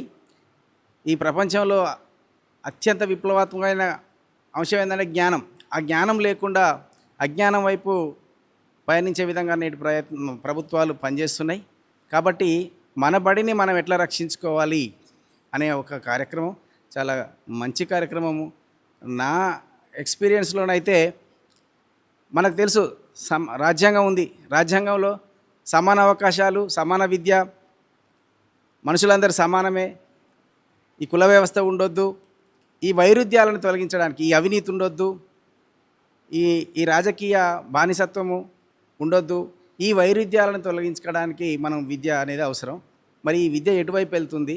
ఈ వైరుధ్యాలు ఇప్పటికీ సమాజంలో బలంగా నాటుకుంటున్న సందర్భంలో ఇంకా పేద వర్గాలకు విద్యను దూరం చేయడానికి జరుగుతున్నటువంటి ప్రయత్నాలను ఒక ప్రజా ఉద్యమంగా మలచాల్సిన అవసరం ఉంది మనం. కాబట్టి ఇప్పుడు మండల స్థాయిలో ఏర్పాటు చేసినాం. ఇప్పుడు నరేష్ అన్నట్టు గ్రామ స్థాయిలో కూడా ఒక ప్రజా ఉద్యమం తయారు కావాలి. ప్రభుత్వ బళ్ళనే అందరు పిల్లలు చదివేటట్టు ఒక కామన్ స్కూల్ ఉండాలని మనం డిమాండ్ చేయాలి. అందరికీ ఒకటే బడి ఉండాలని డిమాండ్ చేయవలసిన అవసరం ఉంది. ముఖ్యంగా ఫస్ట్ క్లాస్ ఖాళీ కరో వాళ్ళ ధ్యేయం అది. 1వ తరగతిని ఖాళీ చేస్తే 2వ తరగతి అది పోతుంది, 3వ తరగతి పోతుంది, 10th పోతుంది, హై స్కూల్ పోతుంది, కాలేజ్ పోతుంది. కాబట్టి వాళ్ళ ఉద్దేశం ఒకటే పెట్టుకోరు. చిన్న ఎగ్జాంపుల్ చెప్తా. గుండాల మండలంలో పెద్దపడిశాల స్కూల్లో 4 పిల్లలు, 8 మంది టీచర్లు. వస్తకొండూరులో 6 పిల్లలు, 8 మంది టీచర్లు.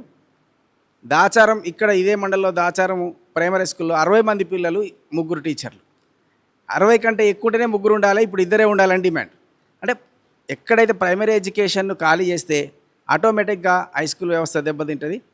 కాబట్టి ఈ ప్రైమరీ ఎడ్యుకేషన్ విద్యాకు చట్టం ప్రకారం రేషియో నిర్ణయించడం జరిగింది, 20 మందికి ఒక టీచర్ అని. కానీ 20 మందికి ఒక టీచర్ 5 క్లాసులు బోధించాలంటే బోధించలేడు. ఈ ప్రభుత్వం చేసేటటువంటి పెద్ద తప్పిదం. ఉపాధ్యాయ సంఘాలు కూడా ఈ రేషియో తగ్గించి పిల్లలు టీచర్లు లేకుండా ఒక 4 టీచర్స్, హై స్కూల్లో సబ్జెక్టు ఒక టీచర్ ఇచ్చినారుగా, ఇక్కడ కూడా 4 సబ్జెక్టులు ఉంటాయి, 4 టీచర్లు ఉన్నారు అనే ఉద్దేశంతో ప్రజలు బడికి పంపిస్తారు. కానీ ఒక్క టీచరు 2 టీచర్ ఉన్న కాడికి పంపించడానికి ఏమైనా ప్రజలు తెలివి తక్కువ వల్ల. కాబట్టి ఇక్కడ బేసికల్గా ఇక్కడ ప్రైమరీ ఎడ్యుకేషన్ దెబ్బతినడం వల్ల విద్యా వ్యవస్థ ఇదొక పాయింట్గా నేను చెప్పదలుచుకున్నా. ఇంకొకటి, ఈ మధ్య ఇన్ఫ్రాస్ట్రక్చర్ కొన్ని స్కూళ్ళకి ఇచ్చిర్రు, బళ్ళు కూడా కొన్ని గదులు ఉన్నాయి, ఎక్కడో లేని బళ్ళు కొన్ని ఉన్నాయి. కానీ ఆ బళ్ళను శుభ్రం చేయడానికి స్వీపర్ లేడు, ఆ బెల్లు కొట్టడానికి అటెండర్ లేడు. అంటే వాళ్ళకి ఎంత తక్కువ అంటే ఒక స్కావెంజర్ పెట్టుకొని 6,000 7,000 ఇట్లా ఇస్తే ఆ బడి మొత్తం ఊడ్చడానికి ఎంత శ్రమదోపిడి. అంటే అక్కడ బడిని నాశనం చేయడం జరుగుతుంది. ఇది నేను రెండో పాయింట్గా స్వీకరించిన. ముఖ్యంగా ఈ విద్యా చట్టంలోని ఈ రేషియోని తగ్గించాలని మేము డిమాండ్ చేస్తున్నాం. 4 టీచర్లు ప్రైమరీ స్కూల్ ఇవ్వాలి. ఉదాహరణకు ధర్మపురం లాంటి చిన్న స్కూల్ ఉంది, 1-2 తరగతులు పెట్టండి, బడి ఖాళీ చేయకండి. అక్కడ పిల్లలు 1-2 తరగతి తర్వాత అప్డేట్ వేరే ఊరికి పోయి చదువుకునే అవకాశాలు కల్పించండి. కాబట్టి ఈ బళ్ళు మూసేటటువంటి విధానాన్ని మీరు వెనక్కి తీసుకోవాలి. ప్రైమరీ ఎడ్యుకేషన్లో పిల్లలు రాకుండా హై స్కూల్ ఉండవు, ఇది గమనించాలి.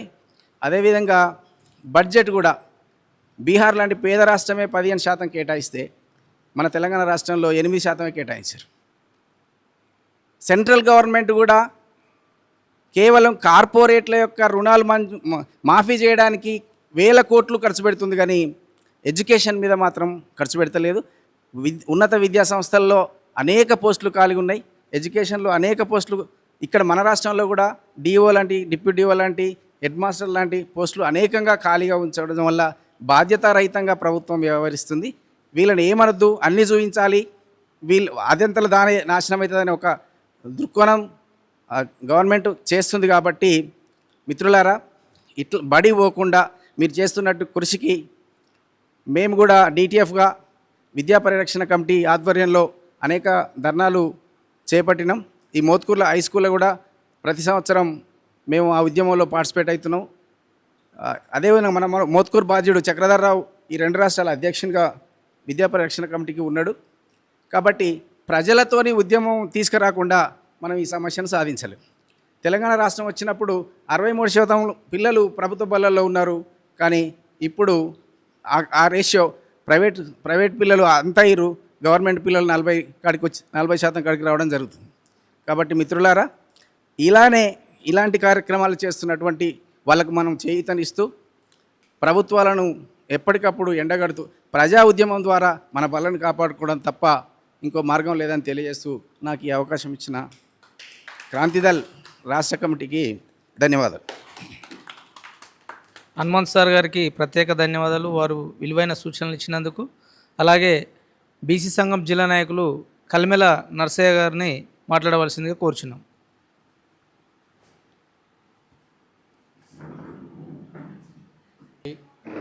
కార్యక్రమానికి ఇచ్చేసిన వ్యవస్థాపకులు పృథ్వీ అన్న గారికి, కార్యక్రమం నిర్వహిస్తున్న మల్లేష్ గారికి,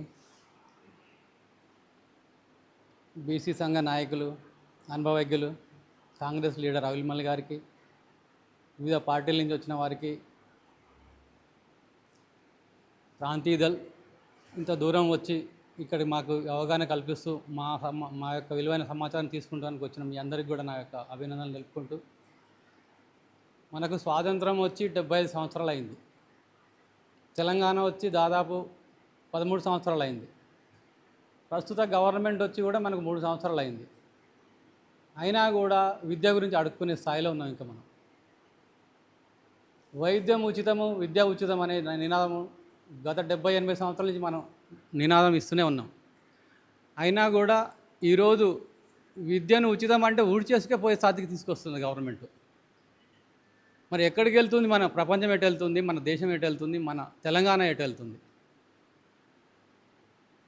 ఇవన్నీ చూస్తూ ఉంటే ఏముందంటే, వీళ్ళంతా ముందు ప్లాన్ ప్రకారమే ఒక స్కూల్ ఉంటే ఒక స్కూల్లో ఒక స్వీపర్ లేడు. 2013 నుంచి చూస్తున్నాను నేను డిపార్ట్మెంట్లో పనిచేసినప్పుడు చెప్తున్నా. 2013 నుండి ఒక స్కూల్లో ఒక స్వీపర్ ఉంటాడు, ఒక అటెండర్ ఉంటాడు. ఒక గ్రామ పంచాయతీ సిబ్బంది తీసుకొచ్చేసి వాళ్ళతో చెప్పిస్తే మేము ఎట్లా చేస్తామంటారు? ఒక గ్రామ పంచాయతీ సిబ్బంది ఊరు బాగు చేసుకోవాలి, ప్రైవేట్ స్కూల్ చేసుకోవాలి, ధర్నా చేసి అక్కడ కాల్చిన చెత్తను తీసేసుకోవాలి, ప్రతి చూసుకోవాలని ఏడంగా చేస్తారు. ఏంటంటే ఈ శుభ్రత ఉంటే పిల్లలు వస్తారని చెప్పేసి వీళ్ళు ఒక ప్లాన్ ప్రకారం గత 10 సంవత్సరాలుగా చేస్తున్న ప్రయత్నం ఇది. ఇప్పటికిప్పుడు వీళ్ళు చేసుకునే ప్రయత్నం ఏమీ కాదు. గవర్నమెంట్ తీసిపడాల స్కూల్ అని చెప్పేసి వీళ్ళు అప్పటి నుంచి ఎక్కడ ఒక ఉపాధ్యాయుడు ఉంటాడు. ఒక ఉద్యానికి అవసరాలే అక్కడ ఏముండే. అక్కడ ఒక స్కూల్ ఉందంటే కురుస్తుంటుంది, దాన్ని ఎవరు పట్టించుకోడు. ఒక కరెంటు ఉండదు. ఇప్పుడు మన పిల్లలు ఎందుకు స్కూల్కి పంపట్లేమంటే, మన ఇంట్లో ఇప్పుడు మినరల్ వాటర్ అది ఇవి అన్నీ ఇచ్చేసి మంచిగా ఇచ్చి పంపిస్తాం. అదే స్కూల్కి పోతే మన పిల్లలు అక్కడ పరిస్థితి ఉంటుంది. మన ఇంట్లో ఇట్లా మన పిల్లలు ఉంటారు, మనం అక్కడికి వెళ్ళి చదువుకోవాలని చెప్పేసి మనకు సౌకర్యాలు ఉన్న ప్రైవేట్ స్కూల్కి పంపిస్తున్నాం. మన యొక్క ప్రైవేట్ స్కూల్ ఎందుకు పంపిస్తలేమంటే దానికి కారణం అది.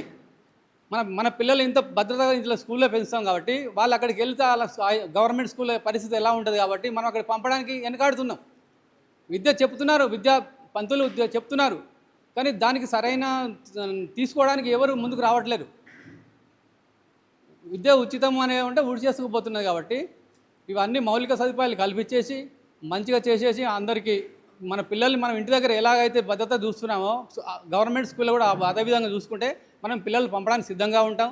కాబట్టి గవర్నమెంట్ ఫస్ట్ ఈ సౌకర్యం కల్పించిన తర్వాత స్కూల్కి పిల్లలు ఎందుకు రారు అప్పుడు అర్థం చేసుకున్న తర్వాత మీరు చేయండి, బాగు చేయండి. ఇంట్లో మనం ఎలా ఉంటాం ఆ విధంగా చేసిన తర్వాత ఆ సౌకర్యాలు కల్పించిన తర్వాత పిల్లలు రాకపోతే అప్పుడు ఈ నిర్ణయాన్ని తీసుకోవాల్సిందిగా నేను ఈ సభాముఖంగా నేను తెలియజేస్తున్నాను.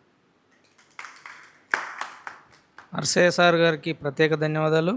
అలాగే బీజేపీ పట్టణ మాజీ అధ్యక్షులు పోషం సోమయ్య గారు తన యొక్క సందేశాన్ని ఇస్తారని కోరుకుంటున్నాను.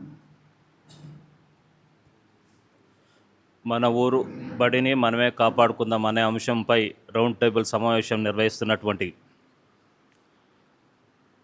తెలంగాణ క్రాంతి దళ్ రాష్ట్ర అధ్యక్షులు పొద్దుకు రాజ్ మరియు ఇక్కడ సభకు అధ్యక్షత వహిస్తున్న వెంకన్న గారికి, ఇక్కడికి వివిధ పార్టీలు వివిధ సంఘాల నుంచి వచ్చిన వారందరికీ నా యొక్క నమస్కారాలు. ఈరోజు ఏదైతే ప్రభుత్వం అంటుందో 23,000 స్కూళ్ళను మేము బంద్ చేస్తున్నాం, మూసివేస్తామని అంటున్నాము.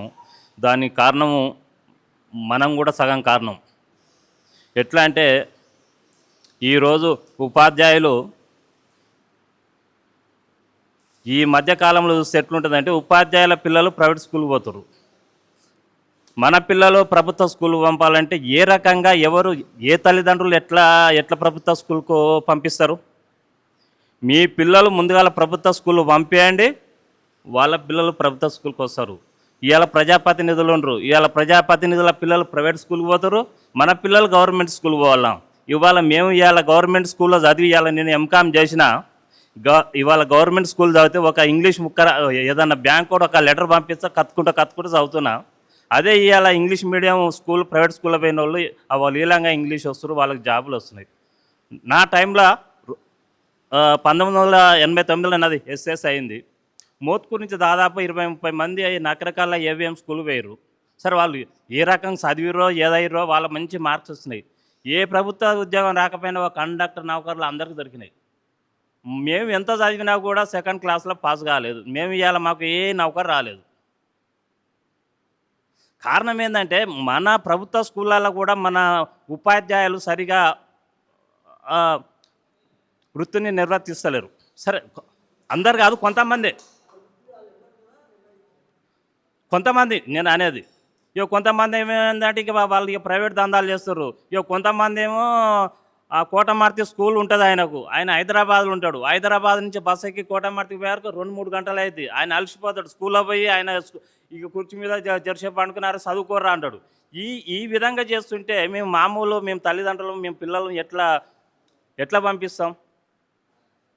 ఇప్పటికైనా మీరు మన టీచర్లు మన ప్రజాప్రతినిధులు మారి వాళ్ళ పిల్లలు ఖచ్చితంగా ఆ గవర్నమెంట్ స్కూల్కి పోతేనే అక్కడ మౌలిక వసతులు లేకపోతే అక్కడ ఉన్న ప్రజాప్రతినిధి మాట్లాడతాడు, అక్కడ ఉన్న టీచరు మాట్లాడతాడు. వాళ్ళ పిల్లలు లేనప్పుడు మనం ఎట్లా మాట్లాడతాం? మనకు ఒక పేరెంట్స్ కమిటీ ఉండదు. అసలు ఆ స్కూల్కి పోతే మనకు పెద్దగా ఇంట్రెస్ట్ లేకుండా పోతుంది. కాబట్టి మీరు ముందుగా టీచర్ల పిల్లలు అలా చదివించాలి, ప్రజాప్రతినిధుల పిల్లలు అలా చదివించాలి. మిమ్మల్ని చూసి మిమ్మల్ని ఇంప్రెస్ అయ్యి మేము కూడా మా పిల్లల్ని కూడా ప్రభుత్వ స్కూళ్ళల్లో చదివిస్తాం. ఇదే కుట్రతోటి ఇవాళ రాష్ట్ర ప్రభుత్వం కూడా ఇవాళ ఈ స్ట్రెంత్ తక్కువ ఉందని స్కూల్ బంద్ చేసి ఆ విద్యా రంగాన్ని ఇవాళ ఆ కార్పొరేట్ శక్తులు వస్తున్నాయి. కార్పొరేట్ శక్తులు ఎవరు? మళ్ళీ వీళ్ళే రాజకీయ నాయకులు. వీళ్ళ ఆధీనంలో తీసుకుని ఇలా కార్పొరేట్ స్కూళ్ళు పెట్టి ఇలా కోట్లు సంపాదిస్తారు. దానికి కారణం మనమే కదా.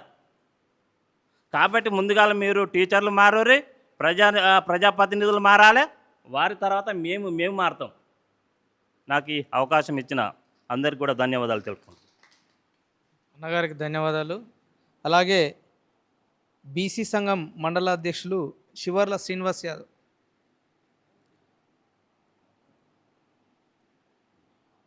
అలాగే ఈ కార్యక్రమాన్ని ఉద్దేశించి యూటీఎఫ్ జిల్లా నాయకులు వెంకటేశ్వర సార్ గారిని మాట్లాడవలసిందిగా కోరుచున్నాను. తెలంగాణ క్రాంతి దళ్ ఆధ్వర్యంలో ఈరోజు ఏర్పాటు చేసుకున్న రౌండ్ టేబుల్ సమావేశానికి అధ్యక్షత వహించినటువంటి వ్యవస్థాపక అధ్యక్షులు సంగంరెడ్డి పృథ్వీరాజ్ గారికి, అలాగే మండల క్రాంతి దళ్ నాయకులు మచ్చగిరి వెంకటేశం గారికి, మరి ఆ క్రాంతి దళ సభ్యులందరికీ, ఇక్కడ ఆహ్వానం మేరకు వచ్చినటువంటి వివిధ సంఘాల సెక్రటరీలు, అధ్యక్షులు, కార్యదర్శులందరికీ, తర్వాత నాతోటి ఉపాధ్యాయ మిత్రులు, అలాగే మా గురువు గారు అవిల్మల్ గారు, అలాగే నాతోటి సోదర సంఘం జిల్లా అధ్యక్షులు హనుమంత్ గారికి, అందరికీ పాత్రికేయులకు ఉద్యమాభినందనలు తెలియజేసుకుంటున్నాం. నేను ఏ వెంకటాచారి, తెలంగాణ రాష్ట్ర ఐక్య ఉపాధ్యాయ ఫెడరేషన్ జిల్లా ఉపాధ్యక్షులుగా యాదాద్రి భువనగిరి పనిచేస్తున్నాను. నేను మోత్కూర్ హై స్కూల్లోనే స్కూల్ అసిస్టెంట్ బయాలజీగా నా వృత్తిని నిర్వహిస్తున్నాను. ఈరోజు రౌండ్ టేబుల్ సమావేశము అనగానే మాకు ఇది కొత్త ఏం కాదు. యూటీఎఫ్గా మాకు అనేక రౌండ్ టేబుల్ సమావేశాలు, తర్వాత స్టడీ సర్కిల్స్ ఏర్పాటు చేస్తున్నటువంటి సంఘంలో నేను పనిచేస్తున్నాను. అధ్యయనం, అధ్యాపనం, సామాజిక స్పృహ అనేటువంటి మా నినాదాలు. సామాజిక స్పృహగా సంఘం ఉన్నటువంటి ఏకైక సంఘం యూటీఎఫ్గా అందులో పనిచేస్తున్నాం కాబట్టి ఇలాంటి రౌండ్ టేబుల్ సమావేశాలు కూడా మేము అనేక నిర్వహించాం. అయితే ఈరోజు తీసుకున్నటువంటి క్రాంతి దళ్ తీసుకున్న టాపిక్ ఏంటంటే ఈ బడుల మూసివేతను మానుకోవాలి అనే అంశాన్ని ఎజెండాగా తీసుకొని మన ఊరు మన బడిని కాపాడుకుందాం అనేటువంటి ఆలోచనతో అందరినీ చైతన్యపరచడానికి ఈరోజు ఈ ప్రాంతంలో, మోత్కూరు ప్రాంతంలో ఈ సమావేశాన్ని ఏర్పాటు చేసినందుకు ముందుగా నా తరఫున, నా జిల్లా సంఘం పక్షాన మీ అందరికీ ధన్యవాదాలు తెలియజేసుకుంటున్నాను. మిత్రులారా, మరి ఈ అంశము చాలా వ్యాస్ట్ సబ్జెక్టు. ఇందులో కొన్ని విమర్శలు, సద్విమర్శలు, కొన్ని అనుకూల అంశాలు కూడా ఉంటాయి. అయితే ఏదేమైనా కూడా ఈ అంశాన్ని మనం అందరి ముందు తీసుకెళ్ళి చర్చించినట్లయితేనే అసలు విషయాలని కూడా అందరూ తెలియజేసుకుంటారు. ఇలా ప్రజల చైతన్యం, ప్రజా ఉద్యమాలు ఎందుకు బలహీనమవుతున్నాయంటే ప్రభుత్వ విధానాలే ఈ ప్రజా ఉద్యమాలని బలహీనం చేస్తున్నాయి. ఎప్పుడైతే ఉపాధ్యాయులు ఏదో ఒక ధర్నా, ఒక మీటింగ్, నిరసన తెలుపుతున్నారంటే జనంలో వీళ్ళు జీతాలు పెంచాలనే ఆలోచనతో చేస్తున్నారు అనేటువంటి టాపిక్ వస్తుంది. కానీ మేము జీతాలు పెంచడానికి కాదు, మేము ఇవాళ చేసే ఉద్యమాలు జీతాలు పెంచమని చేసే ఉద్యమాలు కాదు. మా ప్రభుత్వ బడులు కాపాడుకుందాం, ప్రభుత్వ బడిని పరిరక్షించుకుందాం అనే నినాదంతోనే మనం ఉద్యమాలు, నినాదాలు కూడా, ఒక ధర్నాలు, నిరసనల కార్యక్రమాలు కూడా చేపడం జరుగుతుంది. గత నెల జూన్ 25వ తారీఖు నాడు ఇదే అంశం మీద మేము యూటీఎఫ్గా కలెక్టర్ ఆఫీస్కి వెళ్ళి అక్కడ నిరసన కార్యక్రమం నిర్వహించి స్కూళ్ళ ఈ రేషనలైజేషన్ విధానాన్ని ఖండిస్తూ ప్రాతినిధ్యం చేయడం జరిగింది. మరి ఇవాళ విద్యా విధానం నాశనం కావడానికి కారణము గత ప్రభుత్వాల యొక్క ఆలోచన విధానమే. గత ప్రభుత్వాలు 10 సంవత్సరాల కాలం పరిపాలించినప్పటికీ ఒక్కనాడు కూడా విద్యా విషయాలపై సమీక్ష నిర్వహించలేకపోయింది. మరి ఎలా అభివృద్ధి అవుతుంది, ఎలాంటి అంశాలు విద్యారంగంలో అవసరం పడుతున్నాయంటే అనే విషయాలు తెలియాలంటే సమీక్ష తప్పనిసరిగా జరగాలి. ఒక ముఖ్యమంత్రి స్థాయిలో, మంత్రి స్థాయిలో, ఎమ్మెల్యే స్థాయిలో విషయాలు చర్చకు వచ్చినట్లయితే ప్రభుత్వ విద్యారంగం ఏ విధంగా బలపడుతుంది అనే అంశాలు ముందుకు వెళ్తాయి. ఏదేమైనా ఇవాళ దేశం అభివృద్ధి జరగాలంటే విద్య, వైద్యం తప్పనిసరిగా అది ప్రభుత్వ రంగంలోనే ఉండాలి. ఖచ్చితంగా అలా ఉన్న రోజే ఆ విద్య, వైద్య రంగాలు మనుగడ సాగిస్తాయి. ఎప్పుడైతే ప్రైవేటీకరణ చేయాలనే ఆలోచన వచ్చిందో వెంటనే ఒక సమాజము బలహీనమవుతుంది, ఆరోగ్యమైన సమాజం ఏర్పడదు, అలాగే విజ్ఞానదాయకంగా ఉండదు. సో కాబట్టి ఈ విద్యా, వైద్యం ప్రభుత్వ రంగంలో ఉండాలంటే దానికి సరైన బడ్జెట్, ముఖ్యంగా విద్యారంగాన్ని గురించి మాట్లాడతాను. విద్యారంగానికి కొఠారి కమిషన్ సిఫారసుల నుంచి మెకాలయ విద్యా విధానం, గాంధీ అనేక విద్యా విధానాలు వచ్చినాయి. వాళ్ళు చెప్పే అంశాలు కూడా ఆ రిపోర్ట్లు తీసుకోవడం జరుగుతుంది ప్రభుత్వం. అయినప్పటికీ వారు సూచించిన అంశాల్లో ముఖ్యమైన బడ్జెట్ 15% తగ్గకుండా ఖచ్చితంగా రాష్ట్ర బడ్జెట్లో, కేంద్ర బడ్జెట్లో ఉండాలి. ఈ కేంద్ర రాష్ట్ర ప్రభుత్వాలు కూడా ఈ యొక్క విద్యారంగాన్ని పక్కకు పెట్టేస్తూ ఉత్పత్తి రంగాలు, ఏదైతే ఆదాయం వచ్చే రంగాల మీద ఎక్కువగా కాన్సన్ట్రేట్ చేయడం జరుగుతుంది. ఈ విద్యలో దీర్ఘకాలిక ఉత్పత్తులు వస్తాయి. ఇవాళ పెట్టినటువంటి రూపాయి 10 ఏళ్ళ తర్వాత అది తిరిగి 100 రూపాయలే వస్తుంది. ఆ లక్ష్యాన్ని, దీర్ఘకాలిక లక్ష్యాలు పక్కకు పెట్టి తాత్కాలిక లక్ష్యాలు వచ్చేటువంటి ఒక రంగాలలో ఒక బడ్జెట్ కేటాయించడం జరుగుతుంది. ప్రైవేటీకరణ వైపు ప్రభుత్వాలు వాళ్ళ విధానాలు కొనసాగుతూ ఉన్నాయి. ఇవాళ ప్రైవేటీకరణ ఒక విషయాన్ని డేటా తీసుకుంటే ప్రభుత్వ విద్యారంగంలో 30,753 పాఠశాలలు ఉన్నాయి. దీంట్లో అనేక రకాల స్కూళ్ళు ఉన్నాయి. మండల పరిషత్తు, జిల్లా పరిషత్తు, యూఆర్ఎస్లు, తర్వాత ఎయిడెడ్ స్కూళ్ళు, కేజీబీవీలు, మోడల్ స్కూల్స్, ఇన్ని అనేక రకాల స్కూల్స్ ఇవాళ వచ్చినాయి. ఒక స్కూలు బాగలేదని ఇంకో స్కూల్ బాగలేదని ఇలా మేము మంచి నాణ్యమైన విద్య, గుణాత్మకమైన విద్యను అందిస్తున్నామని చెప్పి రెసిడెన్షియల్ స్కూళ్ళు ఏర్పాటు చేయడం గత ప్రభుత్వం. మరి ఎన్ని రెసిడెన్షియల్ స్కూల్ ఏర్పాటు చేశారు? 753 స్కూలు. అంతకుముందు 250 ఉన్నాయి. 1023 స్కూల్ అయినాయి మొత్తం. ఈ 1023 స్కూళ్ళలో 1,19,000 విద్యార్థులు మాత్రమే చదువుతున్నారు. వారికి ఉదయం నుంచి సాయంత్రం వరకు మంచి విద్యను అందిస్తున్నాం, మంచి భోజనం పెడుతున్నాం, వసతి కల్పిస్తున్నాం అనేటువంటి ముందు తీసుకెళ్తున్నాం. మరి మిగతా పాఠశాలలో చదివేటువంటి 21 లక్షల మంది విద్యార్థుల సంగతి ఏంటి? కేవలం నువ్వు 1,19,000 మంది విద్యార్థులకే నాణ్యమైన విద్యను అందిస్తున్నావు. మిగతా మరి 22 లక్షల చిల్లర ఉన్నటువంటి విద్యార్థులకు ఎటువంటి విద్యను అందిస్తున్నావు? మరి చెప్పడానికి గుణాత్మక విద్య, నాణ్యమైన విద్య అని అందిస్తున్నాను. అలాంటప్పుడు గుణాత్మకమైన విద్య, నాణ్యమైన విద్య ఎప్పుడు అందుతుంది పిల్లలకు అంటే ఒక స్కూల్లో ఉండవలసిన అంశాలని ఉండాలి. 52 అంశాలు ఉండాలి. అట్లాంటప్పుడే ఒక స్కూల్ అవుతుంది. మన స్కూల్లో ఒక కాంపౌండ్ వాల్ ఉంటాయి, బిల్డింగ్స్ సరిగా ఉండవు, బిల్డింగ్స్ సరిగా ఉంటాయి, టాయిలెట్స్ ఉండవు, విద్యార్థుల సంఖ్య సగం ఉండవు. తర్వాత ఉపాధ్యాయులు ఉండరు. ఉపాధ్యాయులు అంటే ఇప్పుడు మేము అంటున్నాం డిమాండ్గా ప్రతి తరగతికి ఒక ఉపాధ్యాయుని నియమించాలి. ప్రాథమిక పాఠశాలలో 5 తరగతులు నిర్వహిస్తున్నాం. 5 ఉపాధ్యాయులు ఉండాలి. 4 ఉపాధ్యాయులు, ఒక పిఎస్హెచ్ఎం హెడ్ మాస్టర్ ఉండాలి. ఆ పాఠశాలకు ఒక అటెండరు, ఒక స్కావెంజర్ ఉండాలి. ఈ రకమైనటువంటి ఆలోచన మేము ముందుకు తీసుకెళ్తే ఇప్పుడు విద్యార్థుల సంఖ్యను కేంద్ర విద్యా హక్కు చట్టం ప్రకారము 20 మంది విద్యార్థులు ఉంటే ఒకరు, 40 మంది విద్యార్థులు ఉంటే ఇద్దరు, 60 మంది ఉంటే ముగ్గురు, 90 మంది ఉంటే అలా 4 ఇస్తామనేది సంఖ్యాపరంగా ఉపాధ్యాయులు ఇస్తున్నారు. ఒక పేరెంట్ ఏం ఆలోచిస్తాడండి? ఒక బిల్డింగ్ స్కూల్కి వెళ్ళాలి, తన పిల్లవారు చేర్పించాలంటే ఆ బిల్డింగ్ మంచిగా ఉండాలి, అందులో ఉన్న టీచరు బాగున్నారా లేరా చూస్తారు. ఒక్క టీచరు, సింగిల్ టీచర్ ఉన్న స్కూల్స్ ఇవాళ 5,000 స్కూళ్ళు ఉన్నాయి. 5,000 స్కూళ్ళు సింగిల్ టీచర్తో నడుస్తున్నాయి. ఒక ప్రైమరీ స్కూల్లో 5 తరగతులు ఉంటాయి, 1 నుంచి 5 తరగతులు ఉంటాయి. ఒక్కొక్క తరగతికి సబ్జెక్టుల వారు తీసుకుంటే మొత్తం 18 సబ్జెక్టులు ఉంటాయి. 5 తరగతులకు ఒక్క టీచరు ఎలా బోధిస్తాడు? 20 మంది 25 మంది విద్యార్థులు ఉంటారు. 1వ తరగతిలో 5, 2వ తరగతిలో 4, 3వ తరగతిలో ఒక 10 మంది, 5వ తరగతిలో ఒక 5 ఉన్నారు. వీళ్ళని ఈ మూలకు 1వ తరగతి, అటుపక్క 2వ తరగతి, ఇటుపక్క 4వ తరగతి ఇలా కూర్చోబెట్టుకొని 18 సబ్జెక్టులు ఒక్క టీచరు ఉదయం నుంచి సాయంత్రం వరకు పీరియడ్స్ లేవు, సెషన్ వారీగా బోధించుకుంటూ బహుళ తరగతి బోధన అని ఒక చిన్న ట్రైనింగ్ ఇచ్చి మాకు బహుళ తరగతి బోధన చేయమని చెప్తున్నారు. బహుళ తరగతి బోధన ఎలా చేయాలి?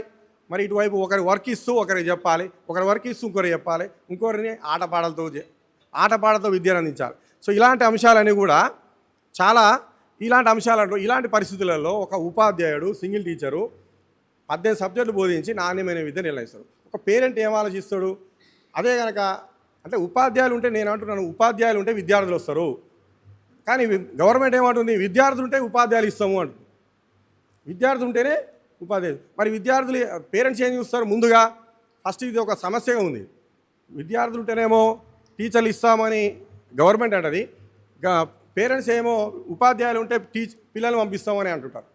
కాబట్టి ఇది సమస్య ఇట్లా గుడ్డు ముందా కోడి ముందా అన్నట్టే అయిపోతుంది. సో ఈ రకమైన సమస్య ఒకటి ఉంది. తర్వాత అదేవిధంగా మరి వసతుల విషయంలో ఒక 11,000 ప్రైవేట్ స్కూల్స్ ఉన్నాయి. మరి ప్రైవేట్ స్కూళ్ళలో చదివే పిల్లలు సంఖ్య పెరుగుతుంది రోజు రోజుకి. ప్రైవేట్ స్కూళ్ళలో ఒక యజమాని ఉంటాడు, మంచి బిల్డింగు, క్వాలిఫైడ్ ఉన్నారా లేరా ఆ తర్వాత పక్క పెట్టేసి టీచర్లు మాత్రం ఇంతమంది ఉన్నారు, ప్రతి సబ్జెక్టుకు టీచర్ ఉన్నా చూపిస్తాడు ఆ యజమాని. ఆ యాజమాన్యం చూపిస్తుంది, ఇంతమంది ఉన్నారు, ఇన్ని సబ్జెక్టులు చెప్తున్నారు, ఇన్ని రకాలు ఉన్నాయి, బిల్డింగ్ పెద్ద కట్టి అందరికీ చూపిస్తాడు.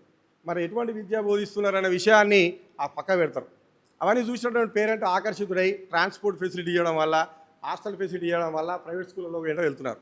ఇవాళ తల్లిదండ్రులు కూడా బిజీగా అయిపోయారు. ఉదయం మొదలు సాయంత్రం వరకు ఏదో పనికి వెళ్తారు, పిల్లల్ని పట్టించుకునే పరిస్థితి లేదు. వాళ్ళు ఏం చదువుతున్నారు, ఎక్కడికి వెళ్తున్నారు, తింటున్నారా కరెక్ట్గా, వాళ్ళకి సరి అయినటువంటి బ్యాలెన్స్ ఫుడ్ పెడుతున్నాం అనేది ఆలోచన లేదు. అలాంటి పేరెంట్స్ చాలామంది ఉన్నారు. అంటే మన పేద మధ్యతరగతి వర్గం ఉన్నటువంటి ప్రజలు ఉన్నటువంటి ఎక్కువ ఉన్నటువంటి దేశం మనది. కాబట్టి ఈ పేద మధ్యతరగతి అందరికీ కూడా సరైన విద్య అందించాలంటే అందరికీ విద్య అనేది ముందుకుంది. మన ప్రభుత్వం రాజ్యాంగం కల్పించినటువంటి హక్కు, ప్రభుత్వం ద్వారా మనకు అందరికీ విద్య, సార్వత్రిక విద్య అని.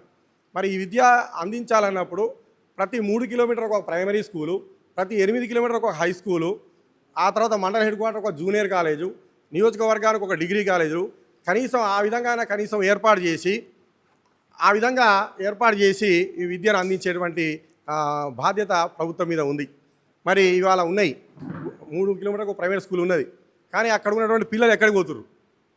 పక్కకు ఉన్నటువంటి ప్రైవేట్ స్కూల్కి వెళ్తున్నారు. వాడు బస్సు పెడుతున్నాడు, ఆ బస్సులో చక్కగా ఆ ట్రాన్స్పోర్ట్ ఇంటికి తయారు చేసేసి పిల్లలకి సర్ది కట్టించి బస్సులో ఎక్కిస్తున్నారు, ప్రైవేట్ స్కూల్స్ పంపిస్తున్నారు. మరి అక్కడ ఉన్నటువంటి లోకల్గా చూస్తే సింగిల్ టీచర్ స్కూల్ ఉంది, అక్కడ స్కూల్ సరిగా పరిస్థితులు లేవనే ఆ పేరెంట్ ఏం చేస్తున్నాడు, కష్టమో నష్టమో తన వచ్చినటువంటి ఆదాయంలో ఎక్కువ శాతం పిల్లల చదువుకే అని చెప్పేసి బతికేదంతా పిల్లల గురించే అనేటువంటి ఉద్దేశంతో, ఎందుకు మన పిల్లలు బాగుపడాలి, భవిష్యత్తులో మంచిగా ఉండాలనే ఉద్దేశంతో ఎంత ఖర్చు అయినా సరే వెచ్చించి ప్రైవేట్ స్కూల్లోకి వెళ్తున్నాం. అక్కడ డబ్బులు చెల్లించి మనం విద్యను అందిస్తున్నాం. అక్కడ చదువు చూస్తే కూడా మన రిజల్ట్స్ పరిశీలిస్తే ప్రైవేట్ పాఠశాలతో పోలిస్తే ప్రభుత్వ పాఠశాలలో మంచి రిజల్ట్స్ వచ్చినాయి. ఇది ఒక రెండో వైఖరి. ఇది మా ఉపాధ్యాయుల పరంగా మేమేం తీసుకుంటాం చర్యలు. మన బడిబాట కార్యక్రమంలో ప్రభుత్వం చెప్పగానే మేము బడిబాట కార్యక్రమం నిర్వహించి యొక్క ప్రభుత్వ పాఠశాలలో ఉన్నటువంటి వసతులు, ఈ వసతులలో కూడా విషయంలో ప్రభుత్వం కొంచెం జాప్యం చేస్తుంది. ఇవాళ ఈ సంవత్సరం డ్రెస్సులు మార్చారు, కలర్ మార్చారు. ఇంతవరకు డ్రెస్సు బట్ట రాలేదు, కుట్టలేదు. అక్కడ యూనిఫామ్స్ లేవు పిల్లలకు, ఒకటి ఉంటే ఒకటి లేదు. బుక్స్ వచ్చినాయి, 80% వచ్చినాయి, ఇంకా 20% మందికి అందలేదు. నోట్బుక్స్ వచ్చినాయి, సరిపోను రాలేదు. కేవలం ఒక 8వ తరగతి వరకు 6 పుస్తకాలు, 10వ తరగతి వరకు 14 పుస్తకాలు ఇవ్వాలని ఇవ్వడం జరిగింది. అవి సరిపోవట్లేదు. ఇక బ్రేక్ఫాస్ట్ స్కీమ్ పెట్టి ఆర్భాటంగా బ్రేక్ఫాస్ట్ స్కీమ్ పెడుతున్నారు. పాఠశాలలో టిఫిన్స్, ఉదయం పూట అల్పాహార భోజనం అని స్కీమ్ పెట్టారు. ఎన్ని స్కూళ్ళకి ఇచ్చారు చెప్పడానికి ఏమో 44 లక్షల మంది చిల్లర విద్యార్థులకు ప్రయోజనం జరగబోతుందని చెప్పారు. కేవలం ఇవాళ 1,47,000 మందికి లబ్ధి పొందేటట్టుగా 1147 స్కూళ్ళ మాత్రమే ఈ అల్పాహార భోజన పథకం ప్రవేశపెట్టడం జరిగింది. అది కూడా సెంట్రలైజ్డ్ కిచెన్స్ అయితే ఎక్కడ ఉన్నాయో రంగారెడ్డి, సంగారెడ్డి, హైదరాబాద్ ఆ డిస్టిక్లలో మాత్రమే అందుబాటులో సెంట్రలైజ్డ్ కిచెన్స్ ఉన్న ఏరియాలో మాత్రమే ఏర్పాటు చేశారు. ఇవాళ అల్పాహారం అందిస్తున్నారు. అందించేటప్పుడు సందర్భంలో కూడా దీనికి ఇండెంట్ ఎంత, దీనికి ఎంత ఖర్చు పెట్టాలనేది చాలా తక్కువ, అతి తక్కువ డబ్బులు కేటాయించి నాణ్యమైన భోజనం పెట్టమని చెప్తున్నారు. 7 రూపాయలు ఇస్తే 7 రూపాయల్లో ఏ విధంగా కూర తయారవుతుంది? మన ఇంట్లో మనం అలాగే తింటామా? ఒక పప్పు, ఒక కూర, ఒక చారు, పెరుగు వేసుకొని తింటాం. మరి పెరుగు లేదు భోజనం. పెరిగే పిల్లలు పెరుగు తినాలి, పెరుగు తినాలి. మరి పెరుగు తినప్పుడు ఎలా పిల్లలు పెరుగుతారు? నాణ్యమైనటువంటి భోజనం ఎలా అవుతుంది? పౌష్టికాహారం అంటాం. పౌష్టికాహారం ఏ విధంగా వస్తుంది? 7 రూపాయలు ఇస్తుంది. అలాగే గుడ్డు గురించి 5 రూపాయలు 5 పైసలు ఇస్తుంది. ఇవాళ మార్కెట్లో 7 రూపాయలు ఉంది. మరి 2 రూపాయలు తక్కువ పెట్టేసి పెట్టి ఇప్పుడు సౌబాన సంగమమే ఎలా వంటలు చేసి పెడుతుంది పిల్లలందరికీ? మా దగ్గర ఉన్న స్కూల్స్ ఇప్పుడు 474 స్ట్రెంత్ ఉంది మా స్కూల్లో.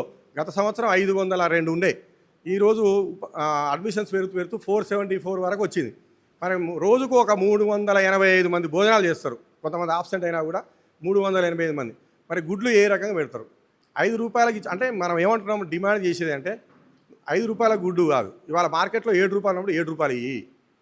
అదే గురుకుల పాఠశాలలో మీరు ఇక్కడ సత్యం సార్ ఉన్నాడు, గురుకుల పాఠశాలలో కూడా మరి వాళ్ళకు ఇండెంట్ ప్రకారం వాళ్ళకు ప్లేట్ భోజనానికి 22 రూపాయలు ఇస్తుంది. మరి అదే ఒక భోజనానికి ఇక్కడ మాకు 7 రూపాయలు 4 పైసలు ఇచ్చి బియ్యం ఇస్తున్నాం, వండండి, అన్నం అవుతుంది. సో కూరగాయ ఖర్చుకు వండడానికి మాత్రమే అని చెప్పి 7 రూపాయలు కర్రీ ఒక జుట్టుకు. సో 7 రూపాయల్లో ఏం కర్రీ వస్తాయి? మరి అందులో పప్పుచారు చేయాలి, మంచి పప్పు వండాలి, మెను ప్రకారం వండాలని చెప్తున్నారు. నువ్వు బడ్జెట్ ఇవ్వకుండా అక్కడ ఎక్కడ తప్పుతో బడ్జెట్ ఇవ్వకుండా నాణ్యమైన పౌష్టికాహారం అందియమంటున్నాడు. ఇది ఎలా సాధ్యమవుతుంది? ఇది తెలియాలి. అంటే మనం స్కీమ్ పెడుతున్నాము, ఎంతో లబ్ధి చేస్తున్నామని ప్రజల ముందు ఉంచుతున్నారు. ఒక పక్కన ఉపాధ్యాయుల్ని బదనాం చేస్తున్నారు. ఇవాళ మాకు ఏదైనా ఉద్యమం చేద్దామన్న ప్రజల సహకారం లేకుండా, ప్రజల ముందు పోకుండా చేసేటువంటి పరిస్థితి ఇవాళ నాయకత్వం చూస్తున్నది. మరి అలాంటి పరిస్థితి ఇవాళ ఏర్పడేది, గడ్డు కాలం పరిస్థితి ఏర్పడేది. ఉపాధ్యాయుడు ప్రజల సహకారం కోరే పరిస్థితి లేదు. ఇవాళ ఇలాంటి మీటింగ్ల ద్వారా ప్రజల వద్దకు వెళ్తే మాకు మంచి అవకాశం ఉంటుందని ఈరోజు రావడం జరిగింది. సో ఈ విషయాలని మేము తెలియజేస్తాం. ఇవాళ అన్నాడు సారు, ఉపాధ్యాయుల పిల్లలు మీ పాఠశాలలో చేర్పించలేదన్న. ఇవాళ పేపర్లో కూడా వస్తుందండి. మా స్కూల్లోనే 2 టీచర్లు వాళ్ళ పిల్లల్ని స్వయంగా మా పాఠశాలలో చేర్పించారు. ప్రజాప్రతినిధులు కూడా చేర్పించాలని చెప్పాము, డిమాండ్ చేస్తున్నాం. ఇవాళ టీచర్ కూడా మారారు. మా థింక్ ఆఫ్ మైండింగ్ మారింది. ఎప్పుడైతే మేము ప్రజలకు దూరం అవుతున్నామో మాకు చాలా బాధ వేస్తుంది. ఉపాధ్యాయులుగా మేము ఇంతకుముందు ఏదైనా ఒక ఉద్యమం చేస్తే మాకు ప్రజల సపోర్ట్ ఉండేది. ఇవాళ మాకు ఎటువంటి లేకుండా అవుతుంది. ప్రజల సహకారం లేనిది పాఠశాలను మనం మంచిగా నడపలేము. ఇప్పుడు ఇవాళ ప్రభుత్వ స్కూల్ ఉన్నాం, దీనికి యజమాని ఎవరు అని అడిగితే ఎవరు చెప్తారండి? ప్రభుత్వ పాఠశాల దీని యజమాని ఎవరంటే కొందరు అంటారు హెడ్ మాస్టర్ అంటారు, కొందరు అంటారు ఎంఈఓ అంటారు, కొందరు డిఈఓ అంటారు, కొందరు అంటారు విద్యామంత్రి అంటారు, కొందరు ముఖ్యమంత్రి అంటాడు. మరి ఇది ఎవరు, దీనికి ఓనర్ ఎవరు? ఒక ప్రైవేట్ పాఠశాలకు ఒక ఓనర్ ఉంటాడు ఖచ్చితంగా. మరి ప్రభుత్వ పాఠశాల ఓనర్ ఎవరు? ఎవరు బాధ్యత తీసుకోవాలి? నలుగురిలో పాము చావదు.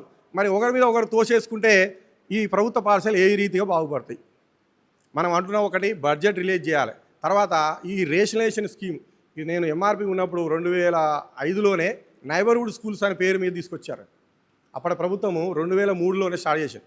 స్ట్రెంత్ను బట్టి పక్కన ఉన్నటువంటి నైబర్హుడ్ స్కూల్స్కు కలిపేసి ఇక్కడ ఒక టీచర్ ఉండు, అక్కడ ఒక టీచర్ ఉండు, ఇద్దరు కలిపి ఇద్దరు టీచర్ ఒక స్కూల్లో చేద్దాము, ఇక్కడ ఉన్న 5 పిల్లలకి ట్రాన్స్పోర్ట్ ఇద్దాము, ఫ్రీ ట్రాన్స్పోర్ట్ ఇద్దాము, ఈ ఐదుగురు కలిపి ఒక 10 మంది అవుతారు, ఇద్దరు టీచర్లు అవుతారు అని అప్పట్లో నైబర్హుడ్ స్కూల్స్ వచ్చాయి. ఇవాళ సంఘంగా ఉపాధ్యాయ సంఘాలుగా మేము అడ్డుకుంటున్నాం ఈ రేషనలైజేషన్. ఇప్పటివరకు 2003-2004 ప్రపోజ్ అయినటువంటి ఈ రేషనలైజేషన్ విధానాన్ని ఇప్పటివరకు అడ్డుకుంటున్నాం. ప్రతి సంవత్సరం కూడా ఈ రేషనలైజేషన్ మానుకోండి అని ఇవాళ ఆటోమేటిక్గా మేము పిఆర్సీ గురించో ఇవాళ బకాయి పడ్డ డిఏల గురించి అడిగినప్పుడు దాన్ని డైవర్షన్ థింకింగ్ చేయడానికి ఇవాళ ముఖ్యమంత్రి విద్యాశాఖ మంత్రి గారే ఇవాళ విద్యాశాఖను తన దగ్గర పెట్టుకొని ఇవాళ ఏమన్నాడు సడన్గా 27,000 పాఠశాలలు, 27,000 కాదు 30,000 పాఠశాలలు ఉన్నాయి, 3,000 స్కూల్స్ మూతపడ్డాయి. ఇప్పటికే మూతపడ్డైన స్కూల్స్ కలిపి 30,000 చిల్లర ఉన్నాయి మన స్కూల్స్. మరి 27,000 పాఠశాలల్ని కుదింపు మదింపు కార్యక్రమం కింద తీసుకొని 4,000 పాఠశాలలు చేస్తామంటే దాదాపు ఈ 26,000 పాఠశాలలు ఎట్లా మూస్తావు? ఇలాంటి పరిస్థితి ఉంటుంది. సో కాబట్టి ఈ పరిస్థితిని మానుకోవాలి. అక్కడ ఉన్న పేద మధ్యతరగతి విద్యార్థులు ఖచ్చితంగా వాళ్ళు దూరం అవుతారు. విద్యకు దూరం చేయడమే అవుతుంది. విద్యార్థులు విద్యకు దూరం చేయడం అవుతుంది. ప్రభుత్వ విధానాల్లో మనం అనుకునేది ఏంటంటే ఇవి ఖచ్చితంగా మానుకోవాలి. ప్రభుత్వ బడిని మూసివేత కార్యక్రమాన్ని మానుకొని రేషనలైజేషన్ తీసేసి తరగతి గత ఉపాధ్యాయుని ఇస్తూ ప్రభుత్వ పాఠశాలకు బడ్జెట్ ఇస్తూ అన్ని వసతులు కల్పించినట్లయితే ప్రభుత్వ రంగ విద్యా విధానం బాగుపడుతుంది. అలాగే ప్రైవేట్ రంగాన్ని ఓ పక్కన ప్రోత్సాహం తగ్గించుకుంటూ ప్రైవేట్ పాఠశాలను మూసివేసుకుంటూ క్రమంగా ఈ వైపు రావాలని కోరుకుంటూ ఈ అవకాశం ఇచ్చినందుకు ధన్యవాదాలు తెలియజేసుకుంటూ ముగిస్తున్నాను. అందరికీ జై భీమ్.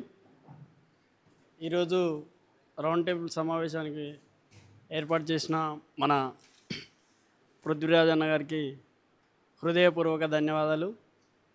అలాగే ఇక్కడికి వచ్చేసిన పెద్దలకి, రిటైర్డ్ టీచర్స్కి, అలాగే నా యూత్ అందరికీ ప్రతి ఒక్కరికి ధన్యవాదాలు. ఈరోజు మనం స్కూల్స్పై మాట్లాడడానికి ఇక్కడ రౌండ్ టేబుల్ సమావేశం జరుగుతుంది. ఈరోజు స్కూల్స్ అనేవి ఎక్కువ గవర్నమెంట్ స్కూల్లో చదివేది పేద విద్యార్థులు, ఎస్సీ, బీసీ, ఎస్టీ విద్యార్థులే. ఆ తల్లిదండ్రులకు ఈరోజు పని చేసుకుంటే రేపు స్కూల్ పంపించే పరిస్థితి. అలాంటి పరిస్థితులలో ఇన్ని వేల స్కూల్స్ తీసేయడం గవర్నమెంట్కు ఇది మంచిది కాదు. రేపటి భవిష్యత్ తరాలకు ఏం నేర్పిస్తున్నారు అనేది చాలా ఇబ్బందికరమైన విషయాలు ఉన్నాయి. ఎంతమంది అంటే స్కూల్కి వెళ్ళాలంటే బుక్స్ ఇస్తలేరు, స్కూల్ పంపిస్తే టీచర్స్ లేరు, టీచర్స్ లేవకపోవడం మేము స్కూల్ తీసేస్తున్నాం అనడం అది మంచి పద్ధతి కాదు. దాని వలన మనమే నష్టపోతాం.